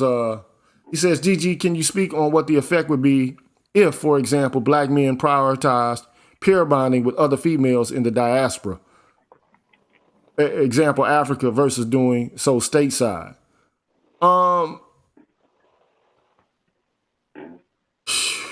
You know, I mean, that's an option, you know, because these women have not been enculturated to, excise the male from the picture. But then the question becomes like, well, what kind of mindset do these women have when they, become enculturated to the culture here? Right. And not only that, not only that, but remember what BGS said in one of his videos a couple of years ago? He said that, if you were to move from, the States to a different place and essentially start a family there, over time, through generations, you'll be absorbed into their culture. So essentially, you know what I'm saying, you would, actualize into, manly figure and authority. However, that comes later down the line as you have offspring in their culture. Yeah, and that's unfortunate. Not culture anymore. The idea of us black ADOS men not, continuing in our forefathers, in our community's image, our specific community's image is sad and sickening to me. I don't want it to be the case. I get it that it feels that way, especially in the case that this has been such a what's the word you say, acculturated thing by especially our women. You would think the notion that you just described, GG, about like patriarchal systems produce structure and power and procedure that women's children would benefit from. So why not go for that system? But to your point earlier, Stu, that it's again, I think for whatever reason, our women specifically get a kick out of fucking not being under the order. They like to build it themselves and say they didn't need men, even though that never happened. There is order, but they're just not black ADOS order. You see what I'm saying? It's white order. Yeah, it's white order. You got to get exactly right. That's true. A lot of, how do we change their mind on that? It's not about changing their mind. It's about creating a standard amongst black men. I mean, that's what it's about. Of course, yeah. And then they would have to capitulate to that standard. But again, that choice is up to them. We as black men have to reestablish our understandings and culture and let them choose the path they want to. That doesn't mean we have to leave our women behind. But, there are many women who are willing to get up under the fold, but we ain't got to sit there as men and argue with them and try to change their mind. I agree. But bro, the comment just posed the question, if we leave, and then bro, you just mentioned what BGS said, that you become a culture, if you leave and go get an African woman, for instance, or a South American Afro-Latina woman. Mm-hmm. Yeah, I know a lot of people. You produce an offspring and you've injected a different culture. You will not be African American like Michael Jordan was. Well, that depends. Yeah. That depends. If you're willing to get rid of that, then that's what I'm saying, to be sick. So we have to. If our women don't get with the program, I agree that we set the program. But if they decide like psychopathically, they say still fuck it, that means our community dissolves, because we will go get other women. That's not the problem. Yeah. The fact that us going to get other women, one generation is enough of that. and we will dissolve into nothingness, which will be sick. After all of So, I this, mean, that's all of this story, we would dissolve into nothingness, which is sick to me. yeah. I understand that John Henryism is frowned upon within this space, and I kind of get it. But knowing that white men and white supremacy caused a lot of these conditions that we have to deal with, Yeah. to kind of just take the easy route out and give up. I think that's a little bit craven. I think would be the cozy. Yeah, One of those words. I think it's craven. I think the word would be. yeah. Because that's just the baseline of it. To leave and give up and take the easy route out, then the white supremacists win. Period. Exactly. That's what they want. And that's That's what the they want. catch-22 we're in. Like, Yeah, it it makes a is. lot of It sense to is. leave, because at this point, with all the history, and after you get betrayed over and over, then like, do we continue? Yeah, because even if forgive? even if you date out, you're going, like you said, you're going to be absorbed into another culture. You're not going to have a Totally. culture of your own. And you might get You're your not going to man have your with own that. version. Yep. And governments know how to alter incentives and remove barriers, but not how to manipulate culture. He said, well, whoever wrote this article said that in the article. I'm assuming that it's coming directly from Moynihan's report, right? So my question to that isn't that that sounds like a logical fallacy, meaning correlation does not equal causation. I think that it's both economics and culture. I think that in order to solve this problem, both of them have to be maintained and changed once they're, or rather, change and then maintain once they're changed. So do you think that's a logical fallacy that he was committing in the article? Yeah, so I did say that earlier as well. I think that it is true that culture is a factor, no less than objective conditions. But I do think objective conditions have the ability and the capacity to influence culture. It's no question. We've been talking about the ways in which slavery conditioned a cultural response from black men and women. I mean, if you're a man, you're just like, okay, well, let me fall back because there's nothing I can do. I'm outnumbered 6-1. That's why I tell people, man, like what happened in America as it pertains to slavery is different than anywhere else in the North American continent or, the North American world in general, because this was like one of the places where white people outnumbered black folks or black slaves. It wasn't the case in Saint Domingue when you had the Haitian Revolution. I mean, the slaves outnumbered the whites. Okay, it's not like it was in Jamaica or elsewhere. White folks. This is the repository of white supremacy, bro. This is. I mean, they might say otherwise, but this is where white supremacy lives, man. I'm not trying to be ignorant, but Where it was it's the honed. facts. Yeah, which Where it was makes us honed. the most unluckiest group of black men in the world. Could be the most fortunate also, because that means we can understand white supremacy a little bit more so than other cultures, exposed which to that is true. shit more. We like in the belly of the fucking beast. Ain't nobody here feeling it like this. We got all type of versions and eras of white supremacy just mixed into one pot from different parts of Europe and shit. Man, you ain't never lying on that note. It's all basically one thing. Now, if you're in the belly of that beast, you can grab a bone and cut your way out. That's for sure. You're right. But I'll say this: it is the case that was Hill's words and not Moynihan's words. Right. That was so he's adding his own sauce. Yeah. So basically, the argument he's making is that there needs to be no governmental influence whatsoever, because the government can't influence culture. I think that's it's just a misrepresentation of the facts. Like it can by marketing. I mean, by mass marketing. If that was the case, then a whole host of philosophers are just wrong. Like the whole notion of hegemony The whole notion of framing and discourses, that has to be thrown out. People, you can use the media to influence culture. Right. They know this. They can make you buy something even if you don't want to buy it. By the way they package it and the way they position it.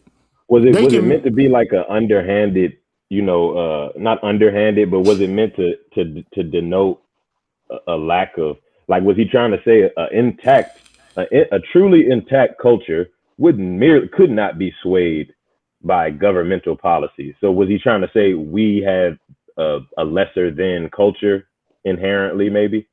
Of course. That's exactly what he was trying to say. They're saying that the culture is backwards, and it is backwards. Yeah. Because look, let me just say this. At the end of the day, at the present moment, the only thing black women have value for is motherhood, not wifehood, which was the context in which motherhood is possible. Yeah. Okay, initially, okay, it wasn't like a free for all. Like, okay, well, I'm just gonna have a whole bunch of men orbiting me, and I'm gonna be calling the shots and doing whatever it is I want to do, predicated upon my own emotional sensitivities. That's not how this works. It may have been before the institution of marriage was established by the male godhead, and maybe that's what they're trying to take it back to, because it caused so much confusion and misery. But they couldn't possibly, like, I've heard a few of the scholars, I don't know if it's Dr. Tiwasan or one of y'all, saying that essentially that the Africans traditionally had a what was it called, a matriarchal kinship type model, but that still had a patriarchal element to it. In some until the male godhead came along, and then it was more patriarchal. Right. I mean, until the line of descent was defined by the male instead of the female. And we're assuming that patriarchy, like you said, you mentioned it about Kemet, Egypt, ancient Egypt, with its Ma'at principle. So we can assume that humanity discovered the patriarchal principle super early, like way early in Africa's, like you said, hunter-gatherer type. Yeah, we didn't get out of the forest without learning that. But I can tell you from experience, man, I've seen Africans interact with their children. Yeah. Like, I have friends who are African, like, straight up, okay? Their cultural arrangement is not one in which, okay, I'm a dad, but I'm ancillary and like an addendum to, some sort of matriarchal culture. That's not how it works, man. Like, I've seen these men run shit. Right. Okay? And be respected, like, in a supreme kind of way. And you could say, okay, well, that's a reflection of, colonialism. I don't think so, man. No, it's not. I don't think so. It's a culture, African culture. Even within the context of pre-colonial African culture, men had a strong presence. Yeah. Yep. It wasn't like, okay, well, it's just a bunch of women calling shots and they get to go have a whole bunch of beta male orbiters and, they can pick what, man after man after man, and they could, triangulate their power with the legal system. That's not how that worked, man. Yeah. First of all, like, if you're not going to allow men are not going to allow women naturally without, some humongous bureaucracy to just continuously just clip off one relationship and go to another one and one relationship and go to another one. Men are going to be like, why should I take on that burden? It's not that men didn't take on the burden, because often they did. Like if a woman was widowed, she would often become like the husband of, the wife of one of the brothers, because that was the family. Brother. Yeah. Okay, now I got to take her in, because he might not even been sexually active with the woman, to the same extent that he did with his primary wife, but because he had an obligation to maintain the family ties, he might take her on as a wife. But like these, polygamy was a practice in ancient Kemet as well. But you had to be balling to have multiple wives in Kemet. The vast majority of people wealthy. form single family, mononuclear structures and patterns. That's how it was. Now you can go dig through the books and test me on that.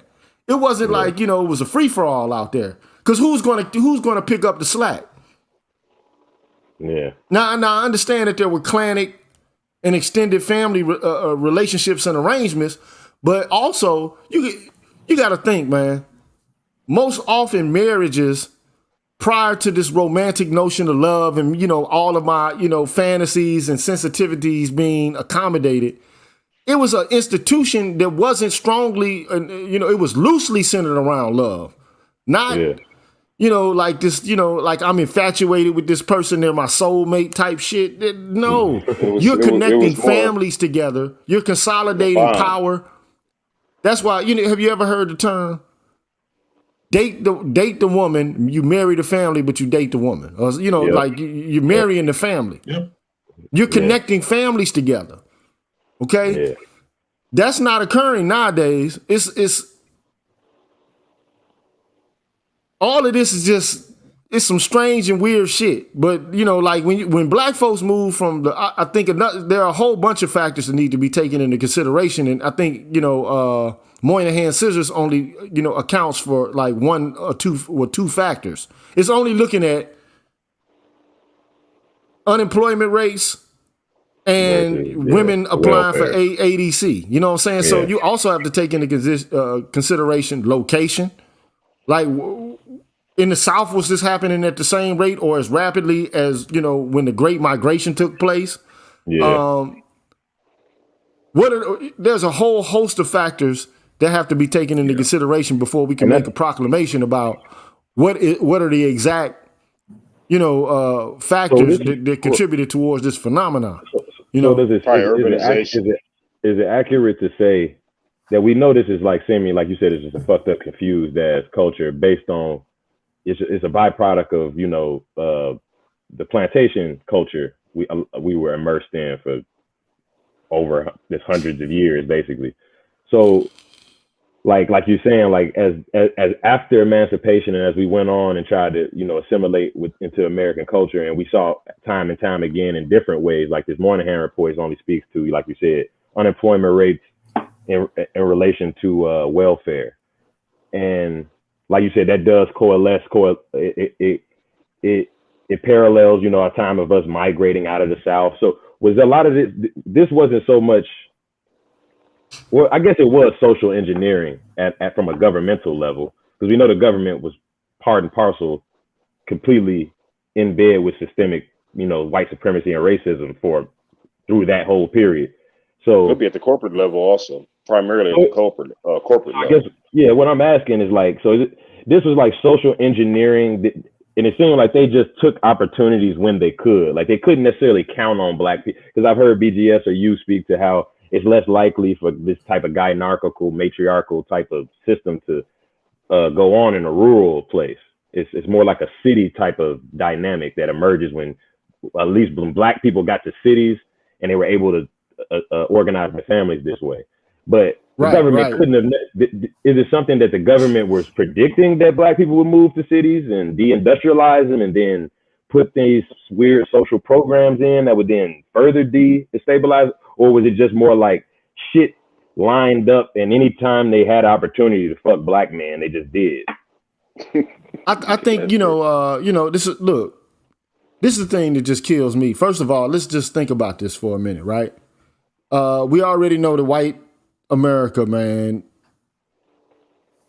is, I'm a racial realist. So I did a show on critical race theory, and I talked about the difference between racial idealism and racial realism.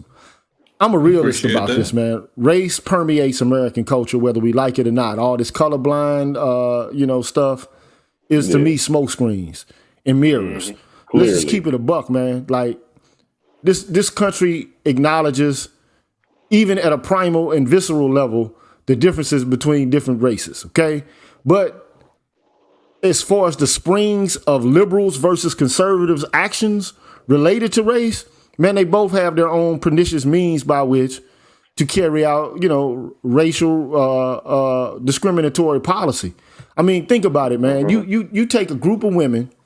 Well, you take, cause most of these organizations like the AFDC, Aid to Families with Dependent Children, used to be called the ADC, Aid to Dependent Children.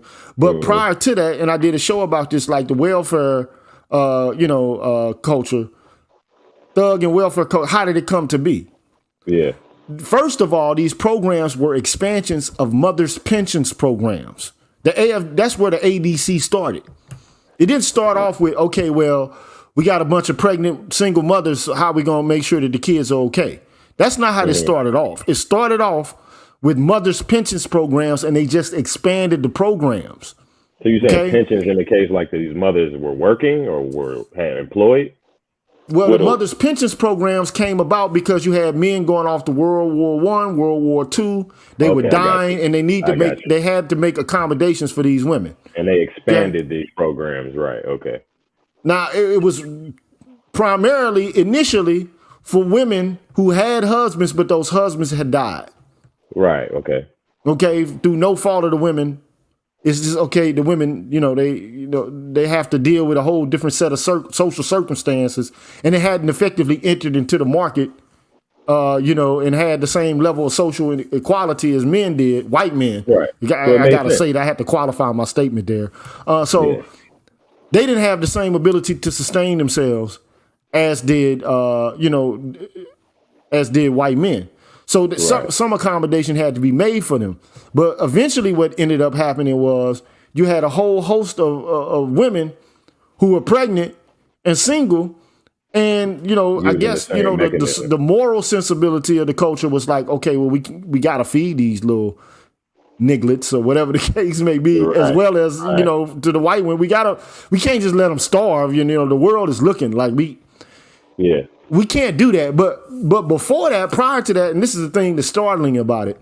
So they had like some sort of commission. I can't recall the exact name of the commission because it's eluding me.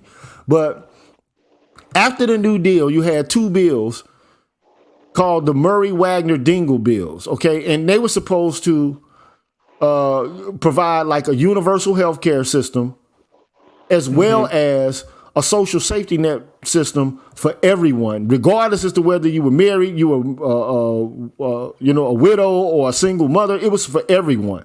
Okay. And unions busted it. The American Medical Association busted it. And both politicians on the left and the right busted those bills. It never saw it never ever saw the floor of Congress to be voted on. Okay. But this was what, the people, the thinking heads that were combined by Roosevelt were doing. They were like, okay, well, here's a way to permanently, deal or to tackle these issues.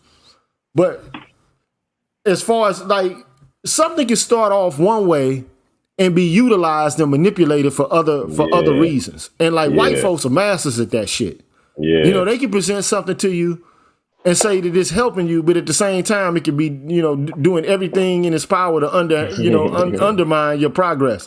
Like all about making women money. Get my thoughts on it are men were manipulated through incarceration in the new phase, because you got different phases of male domination. You got slavery and buck breaking. Then you get Jim Crow and terrorism through the KKK and lynching. Then after that, you get ghettoization, which is corralling a whole bunch of Negroes in these suboptimal neighborhoods, and making sure that they don't have the resources they need and the jobs that they need in order to form wealth. And then directly after that, you get the mass incarceration system. Yeah. So men were managed by the state in a variety of different ways, but women get managed by the state in a whole different set of ways. And black women have been manipulated by bureaucracies ever since the Great Society, decided to, implement these transfer programs, Section 8, WIT, these AFDC food stamps and EBT cards and shit like that. Because basically what they do, they get paternalized. They get told what they can do and what they can't do. Who can live in their families and who can't live there. Who who can be a part of the household, who can't be a part of the household. And, they get monitored and they get evaluated. But either way it goes, you're still monitored. You're still, to some degree, being controlled and manipulated. And so all freedom, it might look like you're free, but you're not free. You might look like you've extricated a problem, but you really haven't. All you've done is taken on an impersonal controller, someone who is given to you by the government as opposed to something that forms naturally through your association with another person through an agreement, a collective agreement on your own terms. But I mean, I can't call it, man. Like I can't determine, exactly what the springs of motivations of the actions of white people are. All I can do is it sounds pretty clear. It sounds like you said that essentially it's about keeping black people and black males, like you said, are pretty much well under control and always have been prioritized to keep under control in those ways you listed. And black women were controlled in a different way. They just are like willfully.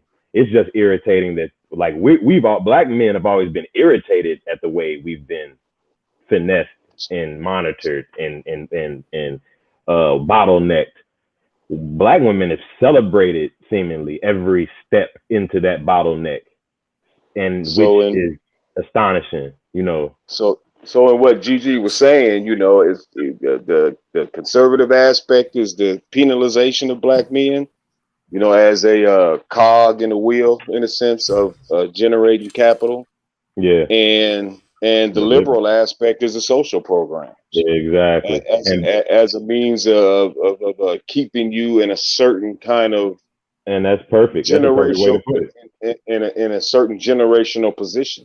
That's like both wings of the white supremacist bird right there. And that's how I call it, man. It takes both those wings to fly. Gigi just said it perfectly. You put it even better. I think that's exactly what it is. And they're both on the surface.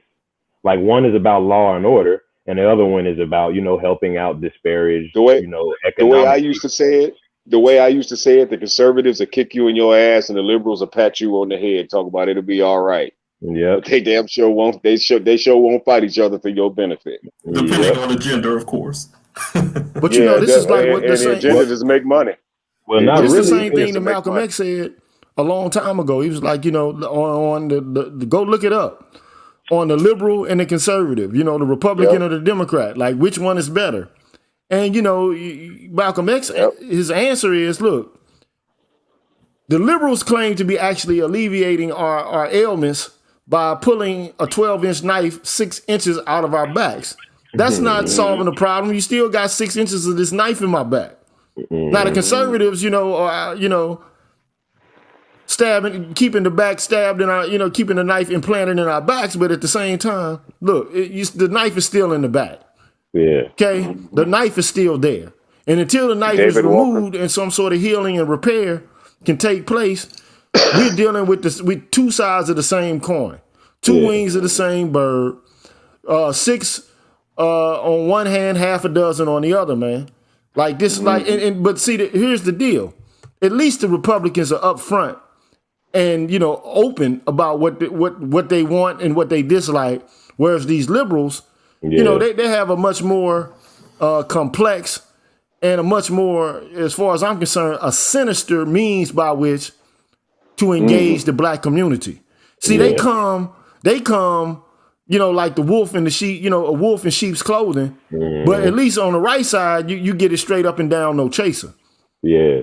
Now the one thing I can say, look, I can say this in all honesty. The right I can agree with on traditional family values and to understand, that, okay, look, these governmental programs haven't done what they were intended to do, and they never could have. They were putting a bullet on a Band-Aid on a bullet wound to begin with, okay? You can't solve the problems associated with poverty by just, giving in a piecemeal fashion, paternalistically, like the least common denominator to black women so that they could, take care of their kids with cheese powdered milk, and you know, like EBT cards, man. That's just not gonna cut it, man. And then on the right, you know, you gotta just actually just come out and admit there are racial elements, man. Both of these people are playing the Southern strategy, bro. You know, they're both concealing, you know, their management plan, but just differently. I mean, because they understand a chessboard. They have different pieces that are moving, you know, but they're working in concert. We have no way to work in concert. First of all, we're interpretively challenged. We don't know how to interpret politics other than through the lens of popular political culture, left and right. We don't, I mean, it's been black nationalists and Afrocentric scholars who've been working on this shit for decades, man. And we don't listen to what they have to say anymore because all of that's been rendered obsolete by racial idealists in the academy and intersectionalists. It's been basically like the old school from African American studies. They've been excised. They've been removed from the record. Their work goes unheralded, unsung.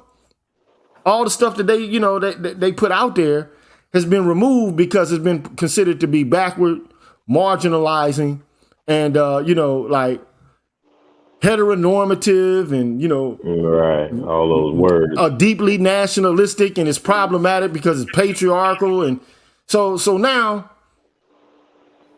all I can say is, bro, here's the deal, man. Like, you can tinker with social programs all you want to. But at the end of the day, it goes back to this. The Holy Trinity. And that's why I'm keeping it on the screen. There was a value system in place among blacks that was centered around balance prior to our exposure to these people, man. Right. Okay? And now the world has been turned upside down, and the frame is that women have always been suppressed. They've never had any scintilla of liberty. They've never been able to manage their own lives on their own terms. And I'm saying, like, what are you talking about? Like, first of all, you know, this whole narrative has no nuance. It isn't an accurate accounting of the historical record. You know, I've even gone, like, that's why I did the show on what was white women's life like in the Middle Ages. Yeah. Okay, like, what was it like? It was roughly the same as poor men. Yeah. I mean, to be honest, I mean, you know, women owned property. They were able to work in guilds and the whole nine. They were able to form their own kind of guilds and organizations. You know, I mean, both of them were under the thumb of the Lord and the church, the Catholic Church. There wasn't any voting, any autonomy, well, I'm going to make decisions on my own terms. That didn't exist for anybody, male or female. Now, if you want to start talking about American culture, you can make the case, okay, well, there's roughly 60 to 80 years difference between women's influence related to social and political equality from that of white men. Most white men came over to this country unproperty and as indentured servants, bro. Not very much better than the life of a slave, only that they could eventually, after 7 years, get free. I mean, they couldn't own property. They couldn't vote. None of that. They couldn't own arms. If they did own arms, I mean, they were limited in what they could do with them because their lives weren't their own. They were bondsmen. They were under bond, you know, to their indenture. So this whole notion that, you know, like, I say this, like, was the wife of a property owning plantation, you know, let me rephrase this. Wife of a plantation statesman, you're meaning to say that her life was filled with less autonomy than that of an indentured servant? Or a poor white man? During exactly like early, you know, colonial, like America? Like, are you serious? Come on, man. Like, that's absolutely ridiculous. I mean, to even say, like, Thomas Jefferson's wife had less social influence than somebody who was cracking a whip for, you know, on a plantation. She was telling him, directing him where to crack the whip, even if he was a white man. Like, these notions that, like, you know, there's a dualism where, okay, women were oppressed, men were women were oppressed, men were the oppressors, it belies historical fact. There's no nuance there. It's just like Marxian dualism. It's ridiculous. That's not how life works. So essentially, people we're starting from a false premise. All of this is starting from the multiple false premises. At least what it's starting narrative. from, the narrative starts from elite women who want more power. Okay, they're not really actually taking into consideration the lives of poor or black women. They're just seeking for power for themselves. They want more for themselves. Yeah. They're thirsting for more social influence and power for themselves. And it just so happens that, look, you got a bunch of token Negroes who are black feminists, man, and they ain't no different than token male Negroes. Yep. They're no different, man. They're not really actually looking out for the best interest of poor black women across the board. They're looking to empower themselves. You saw that shit with BLM. Yep. Yep. This is a neoliberal pursuit, man, and they're using it's the race hustle, man. It's the race hustle, bro. And black women can be just as big a coons as black men can be. I'm sorry. And it's strange that we never considered that culturally, at least from my point of view. We never thought of coons as an equal share on as far as gender. It was I always perceived coons as males and never really considered there has to be some female coons, and I guess there are a lot more than I ever thought. Man, you got female coons all over the place. It's like you got black male coons all over the place. We need to stop. It's based on self-preservation, the innate desire of self-preservation. Most people have. If you can feed that with a benefit, most people will go for it. Most people will go for it in some way, shape, or fashion, and will sell their own soul, sell out their own people. But a lot of this, though, like I said, it comes with the social tinkering, the emergence of bureaucracies, and the obsolescence of men for women to actually get the kind of services and the protection that they need. Like, prior to the establishment of all these damn police forces and stuff like this, man, I mean, not to say that, the movies are like accurate renditions of history. I don't want to make that case. But think about how people were deputized in the West in the past. Yeah. It wasn't like, okay, we got some sort of organized police force.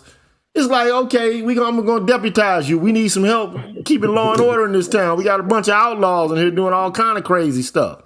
Give you a badge and a pistol. And they used to give like people who got arrested. If they came with a horse and a pistol, they got their horse and their pistol after they served their jail time. Yeah. They gave them back their horse and their pistol. But they never gave a black man a pistol. They ain't give a black man a book. You understand what I'm saying? So, I mean, but they had them maybe for hunting purposes. Like black men did have guns, but all I'm trying to do is just to figure out, like, okay, at the present moment, what is so magical about motherhood to the point at which you want to take on all the burden by yourself? Like, the power is, I guess you have absolute control over the lives of your children, and that might, create some sort of endorphins to give you some sort of high. But at the end of the day, you got to look out for the welfare of those kids over the long haul, over the span of generations. And you can't do this by yourself, sis. You can't take care of this work by yourself. Attention. Women feed off of attention. I think I could offer another explanation as well. More servants for the state. Okay?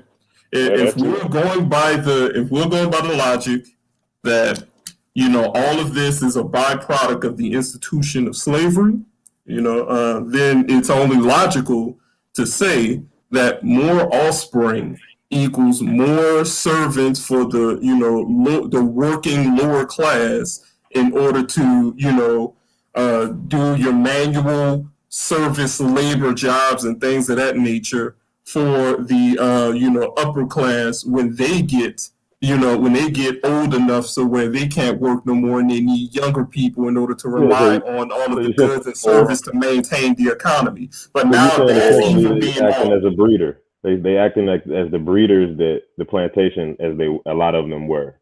Exactly. But or here's the thing, or though. Here's the thing.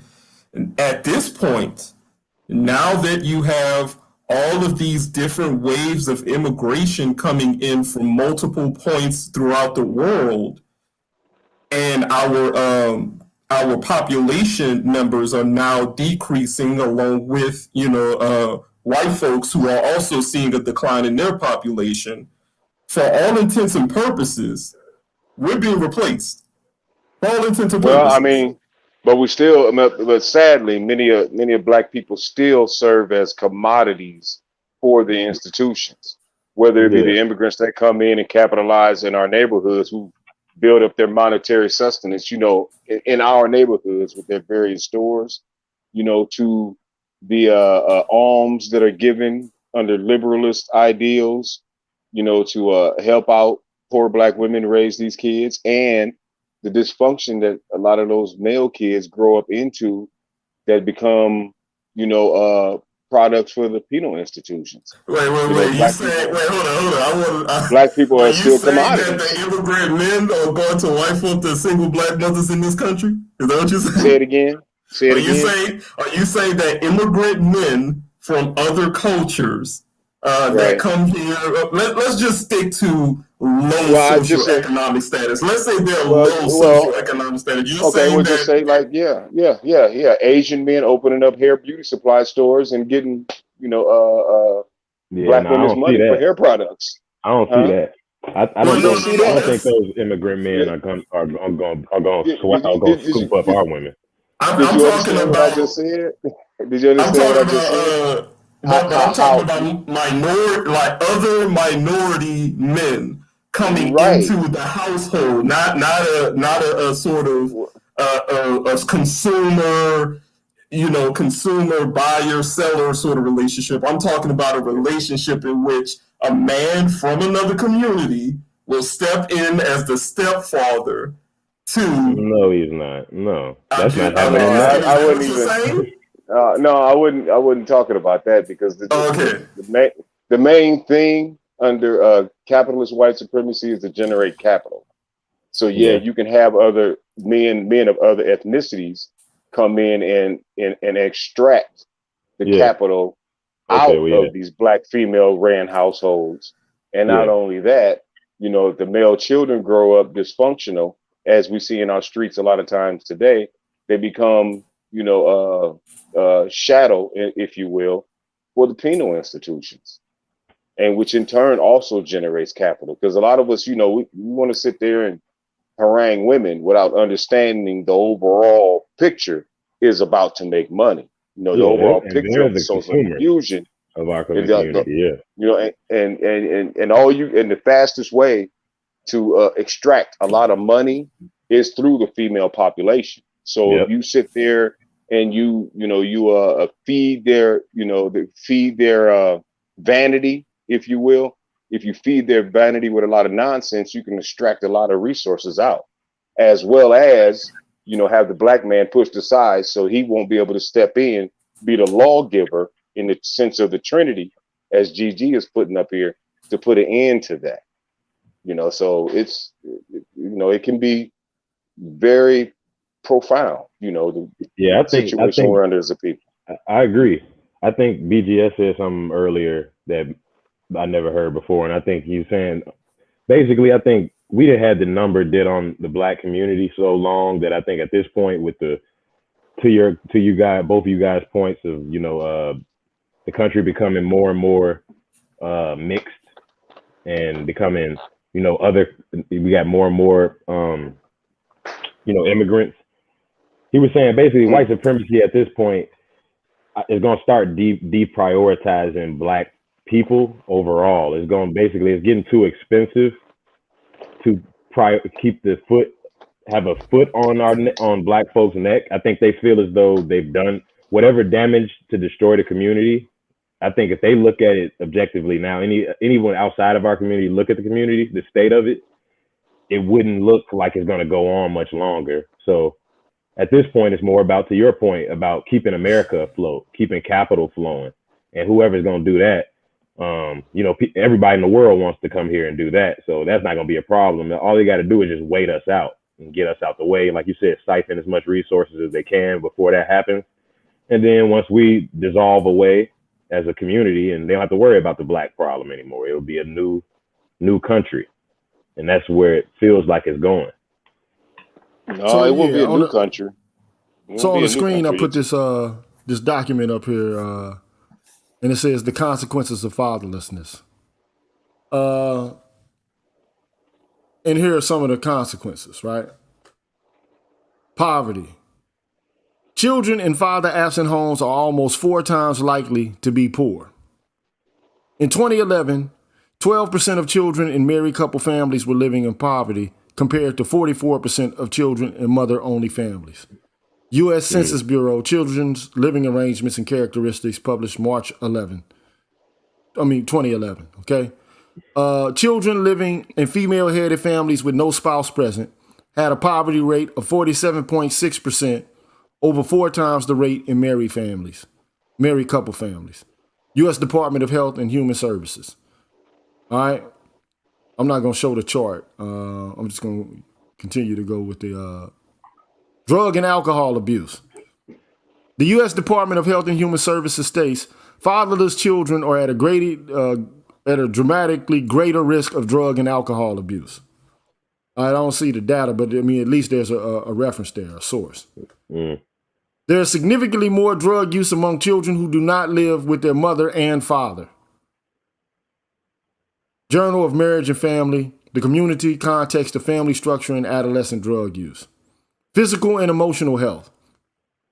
A study of 1,977 children aged 3 and older living with a residential father or father figure found that children living with married biological parents had significantly fewer externalizing and internalizing behavioral problems than children living with at least one non-biological parent. All right. Children of single-parent homes are more than twice as likely to commit suicide. Wow. Data from 3 waves of the Fragile Family Study was used to examine the prevalence and effects of mothers' relationship changes between birth and 3 on their child's well-being. Children born to single mothers show higher levels of aggressive behavior than children born to married mothers. Living in a single mother household is equivalent to experiencing 5.25 partnership transitions. That means that there's 5 more dudes gonna be there screwing your moms. That's going to have an effect on the psyche of especially a male child and a female child. It's going to get her to think that it's okay to be, in a whole phase perpetually. And it's going to make the boy child feel like, damn, anybody can have my mom. Where my daddy at? Where's the man who really cares for me? Because you already know what it's like. You trying to smash somebody and the kid continues to be all up in his mom's face trying to gain attention. Like, damn, dude, let me sit back and get this. Let me hit that. You all right, mama? You all right, mama? I know. Man, look, I've been there. All I'm saying is I've been there, okay? Yeah. You know what I'm saying? Like, damn, dude, you cock blocking. You know what I'm saying? You know what I mean? Go take some Robitussin. Like that's what Robin Harris said. Give him some tussin. Anyway. Children in grades 7 through 12 who have lived with at least one biological parent. Youth that experience divorce, separation, or non-union birth reported lower grade point averages than those who have always lived with both biological parents. Children living with their married biological father tested at a significantly higher level than those living with the non-biological father. Because they know that's not their daddy. Yeah. You know what I'm saying? Yeah. So these kids, man, are continuously trying to triangulate power between their mother and the stepfather, shit like that. They're continuously engaged in the, Home Alone type of deal, or the Are We There Yet type of dynamic. They're always like there's something subconsciously or unconsciously at work where they're trying to get in the way of what's going on between their mother and the father. But if they know that the mother and the father are one, they're like, okay, well, it's no big deal. It's not. It's not something that's like giving me some sort of brain freeze. You know, it's not like, you know, affecting my psychology where I'm trying to keep them apart. Because that's what the kid is trying to do. Instinctively, they're like, that's not my daddy. I'm trying to keep them apart. So my mother and father can come together. Maybe that's something, you know, maybe that's something that's at work unconsciously, you know, even though they can't express it, logically. 71% of high school 71% of high school dropouts are fatherless.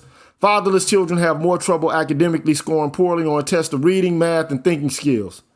Children from father-absent homes are more likely to be truant from school, more likely to be excluded from school, more likely to leave school at age 16, and less likely to attain academic and professional qualifications in adulthood. Crime. Adolescents living in intact families are less likely to engage in delinquency than their peers living in non-intact families. Compared to peers in intact families, adolescents in single-parent families and step-families were more likely to engage in delinquency. This relationship appeared to be operating through differences in family processes, parental involvement, supervision, monitoring, and parental-child closeness between intact and non-intact families. So you can't tell your stepkids shit. They don't want to be guided by you or directed by you. You're not my daddy. Come on, man. We already know, man, a lot of this stuff we already know.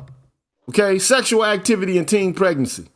A study using a sample of 1,400 Southern adolescents aged 11 through 18 years investigated the correlation between father absence and self-reported sexual activity. The results revealed that adolescents in father absence homes were more likely to report being sexually active compared to adolescents living with their fathers. So that's the TI phenomenon.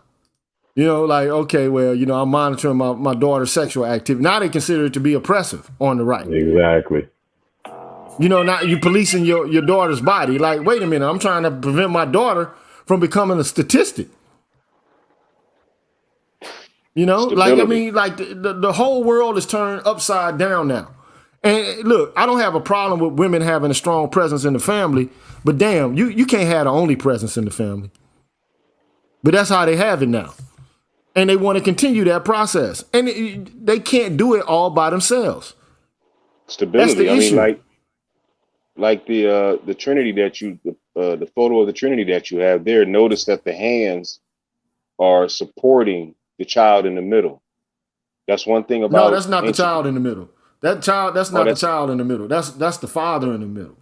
Oh, that's the father in the middle? That's Osiris. Yeah, Osiris is in the middle. Okay, yeah, I see now. Okay, so yeah, they're supporting him. They're honoring him. Who's that on the left? Right. The one on the left is Horus. That's his son. That's Horus. I can see that's because it's the eagle. And anytime like, you see the if you see he's the hawk. The eagle. But hawk, yeah. But if you see on the left, you see two cow's horns and a sun disk. So that's Hathor. Yeah, because there's a correlation between Isis and Hathor, and they became blended deities. But right. That's how you know that that's Isis. Now, if you see the feather, because oftentimes you'll see, or you might see a throne. That's Nephthys. Yeah, this feather is Nephthys, and that's how they got the snake, the Ure, on the around the moon, the full moon. That's what that would be. The snake symbolizes regeneration, or the ability to bring something new into the world, like the snake sheds its skin. You know, the Comedics, they was great with symbolism. They were great with symbolism. And I think go ahead. We're great with symbolism too, but we do ours through movies. Okay, we do ours through comic books and cartoons and stuff like that. So don't think that we've lost this art. It's just that we're not in control of the art, and the art is not focused.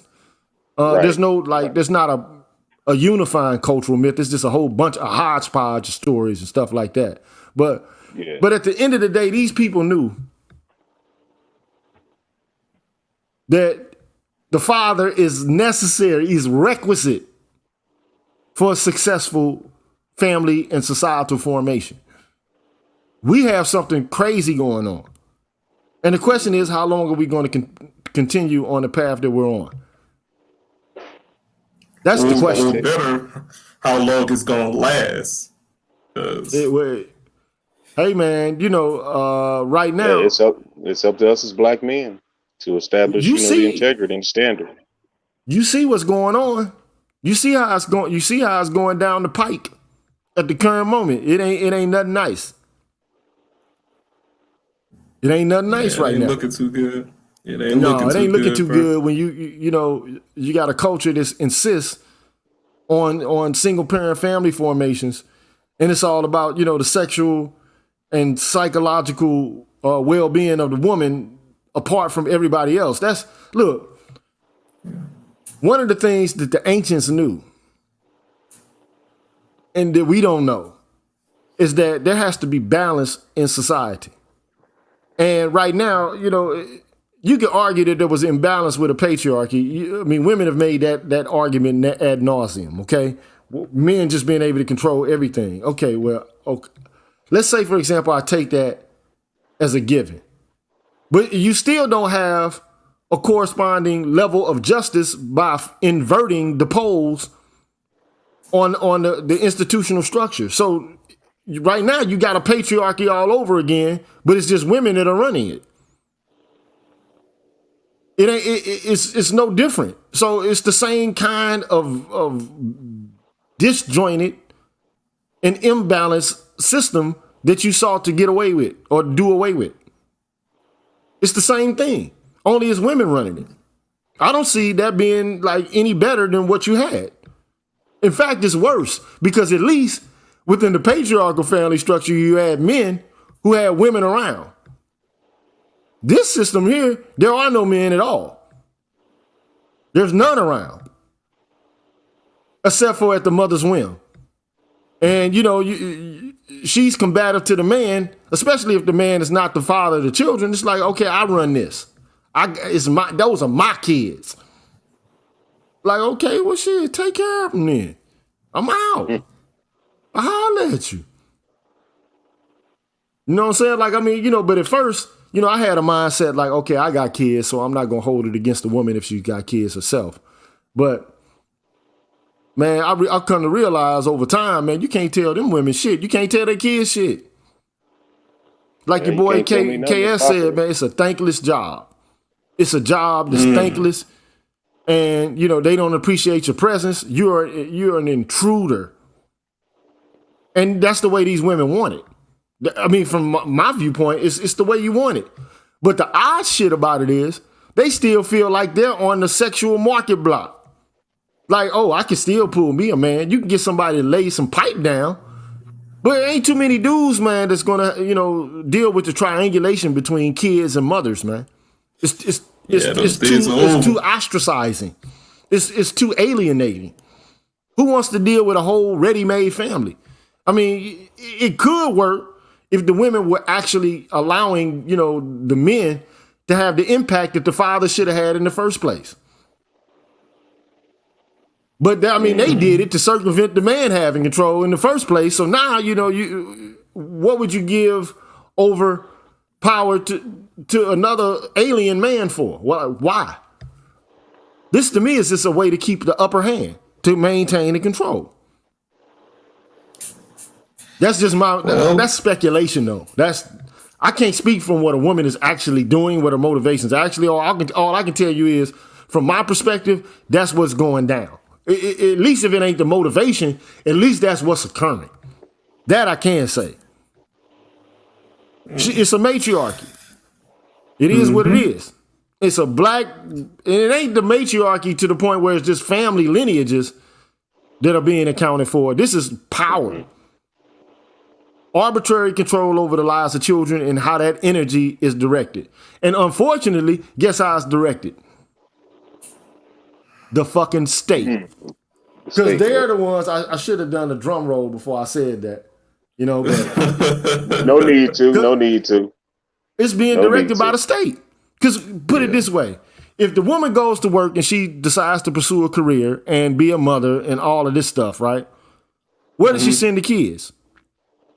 Daycare. She sends them to school.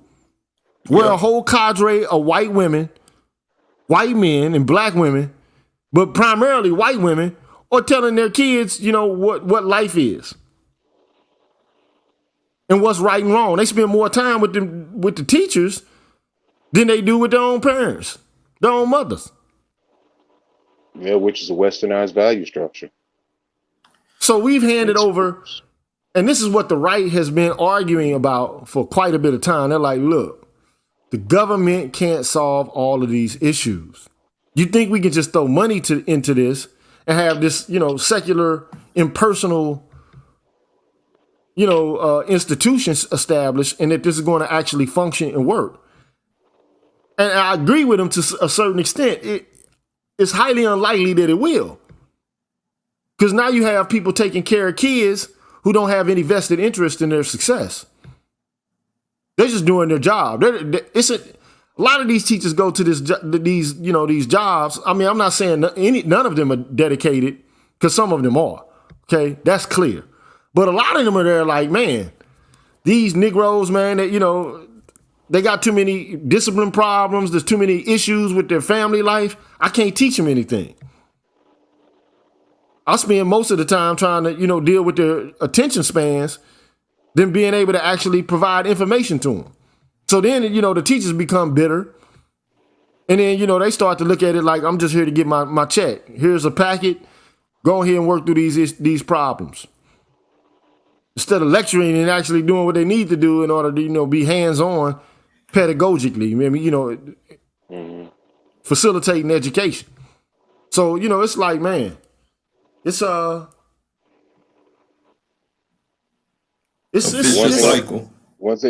The one thing about it, that female-led dynamic produces capital in some way, shape, or form.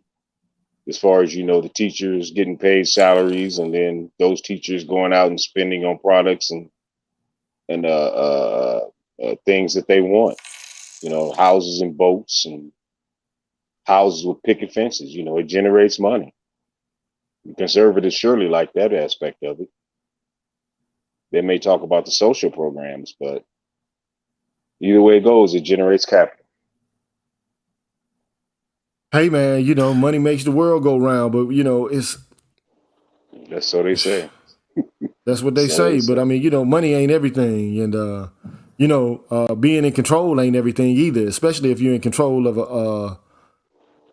Why would you want to be in control of a ship that's that is burrowing? That's about to crash. It's like the Titanic was a beautiful ship, but that thing was destined to hit an iceberg. Yeah, like right now, we're on the road to hell. Yeah, but and all signs indicate that this is not working. If it was working, then you could say, okay, let me step back. Let me step back. But it ain't working. As far as the state running it, if the captain, being the state, has a lifeboat, they don't mind if that ship crashes because they're gonna be saved, and they can start over again with a new boat. That's the way they look at it. But hopefully, we as black men get our minds together and try to curb that a little bit, not necessarily give up. The only thing I would say is, I would say this to a young man. Because this is what happens, man, right? Dudes get involved in these conjugal relationships and they start having sex. And, after a certain period of time elapses, they have a baby, which is natural. You know what I'm saying? Okay, got you. But that man has to be, if you're a dude and you young, man, like 18 to 24, man, you got to be aware. Like, look, you got to be dedicated to me. You have to be in a partnership with me above and beyond this kid. Your devotion and dedication has to primarily be to me. If your primary reason for being with me is to extract sperm from me so you can be a mom, I'm not getting in that situation. I'm going to continue to wrap it up. And dudes got to understand they got to spend long stretches of time with these women before they have kids. Mm-hmm. Stop giving these women your life seed, bro. Because they can't give birth by themselves unless they go to a sperm bank. You know what I'm saying? They can't. Mm-hmm. They need you to have kids. I wouldn't put myself, if I can go back and talk to my 27, 30-year-old self, I'd say, hey, cool to get some ass or whatever. You know what I'm saying? A nice piece of open legs is cool.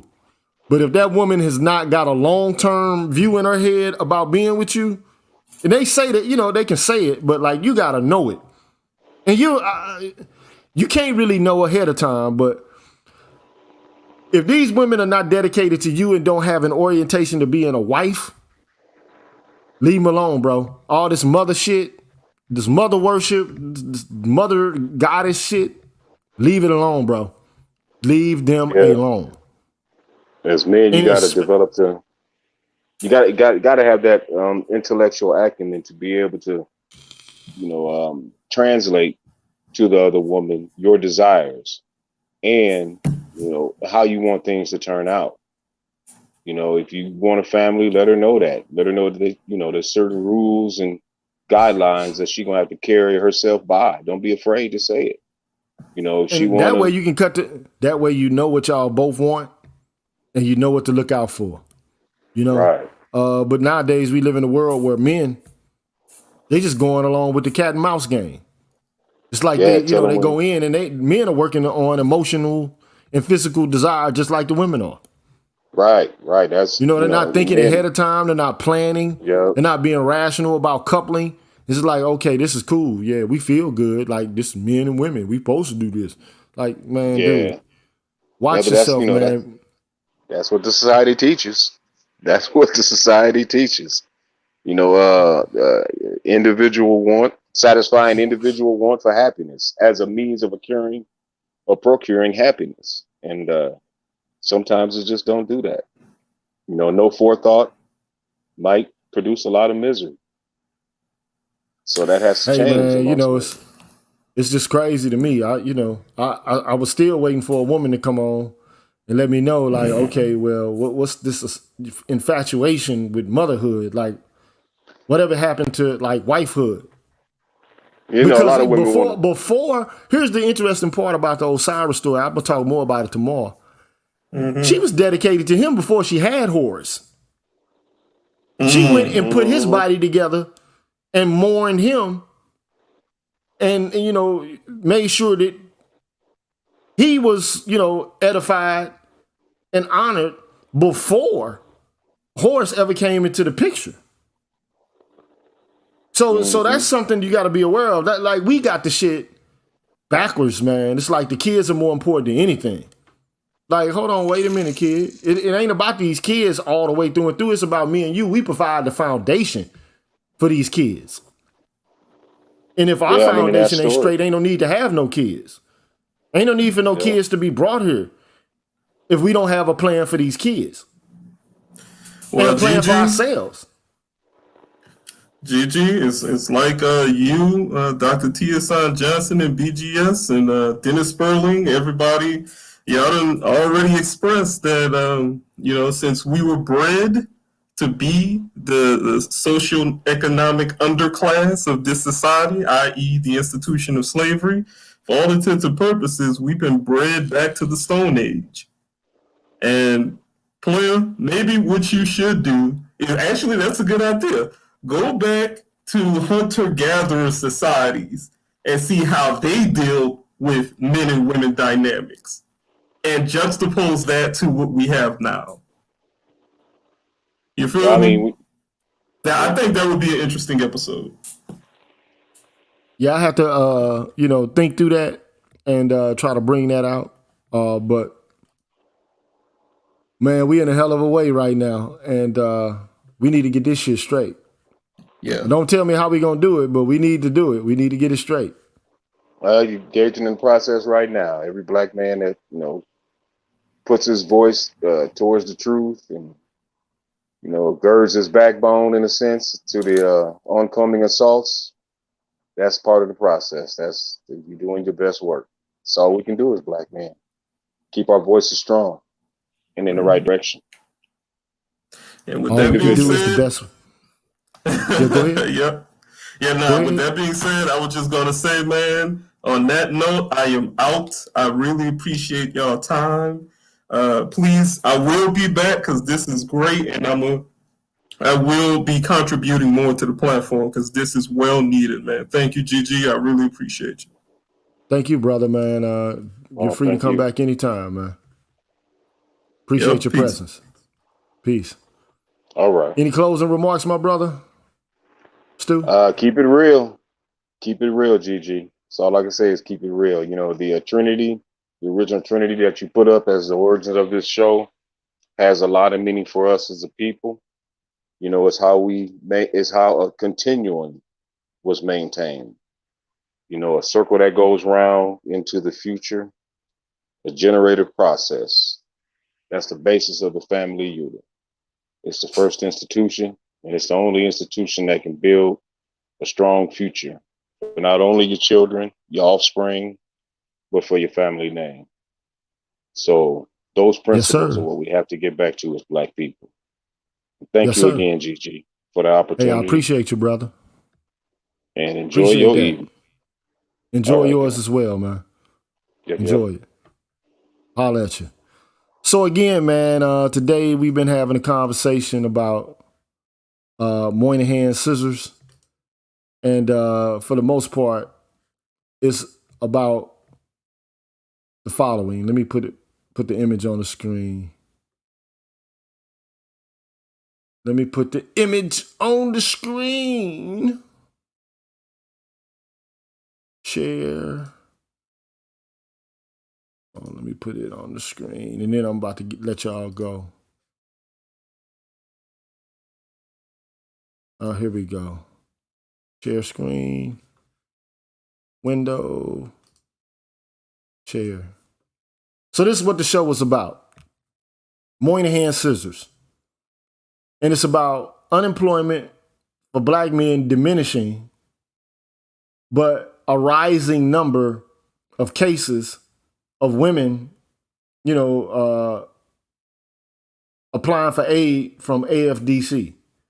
And so the question is, like, why do you see this? And, there's a whole host of factors, but basically, Black men have been perceived as obsolete and not necessary to the rearing of children, and are not seen as an essential component within the context of the family situation or the institution of family. And, it's having disastrous consequences for the community. And the question is, why would you want to do this all by yourself? Like, why take on the burden all by yourself? Why? It's not necessary.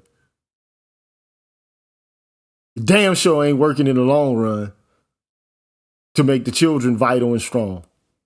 So, in that note, it's time me get up on out this jerk, man. I'll holler at y'all later, man. Peace.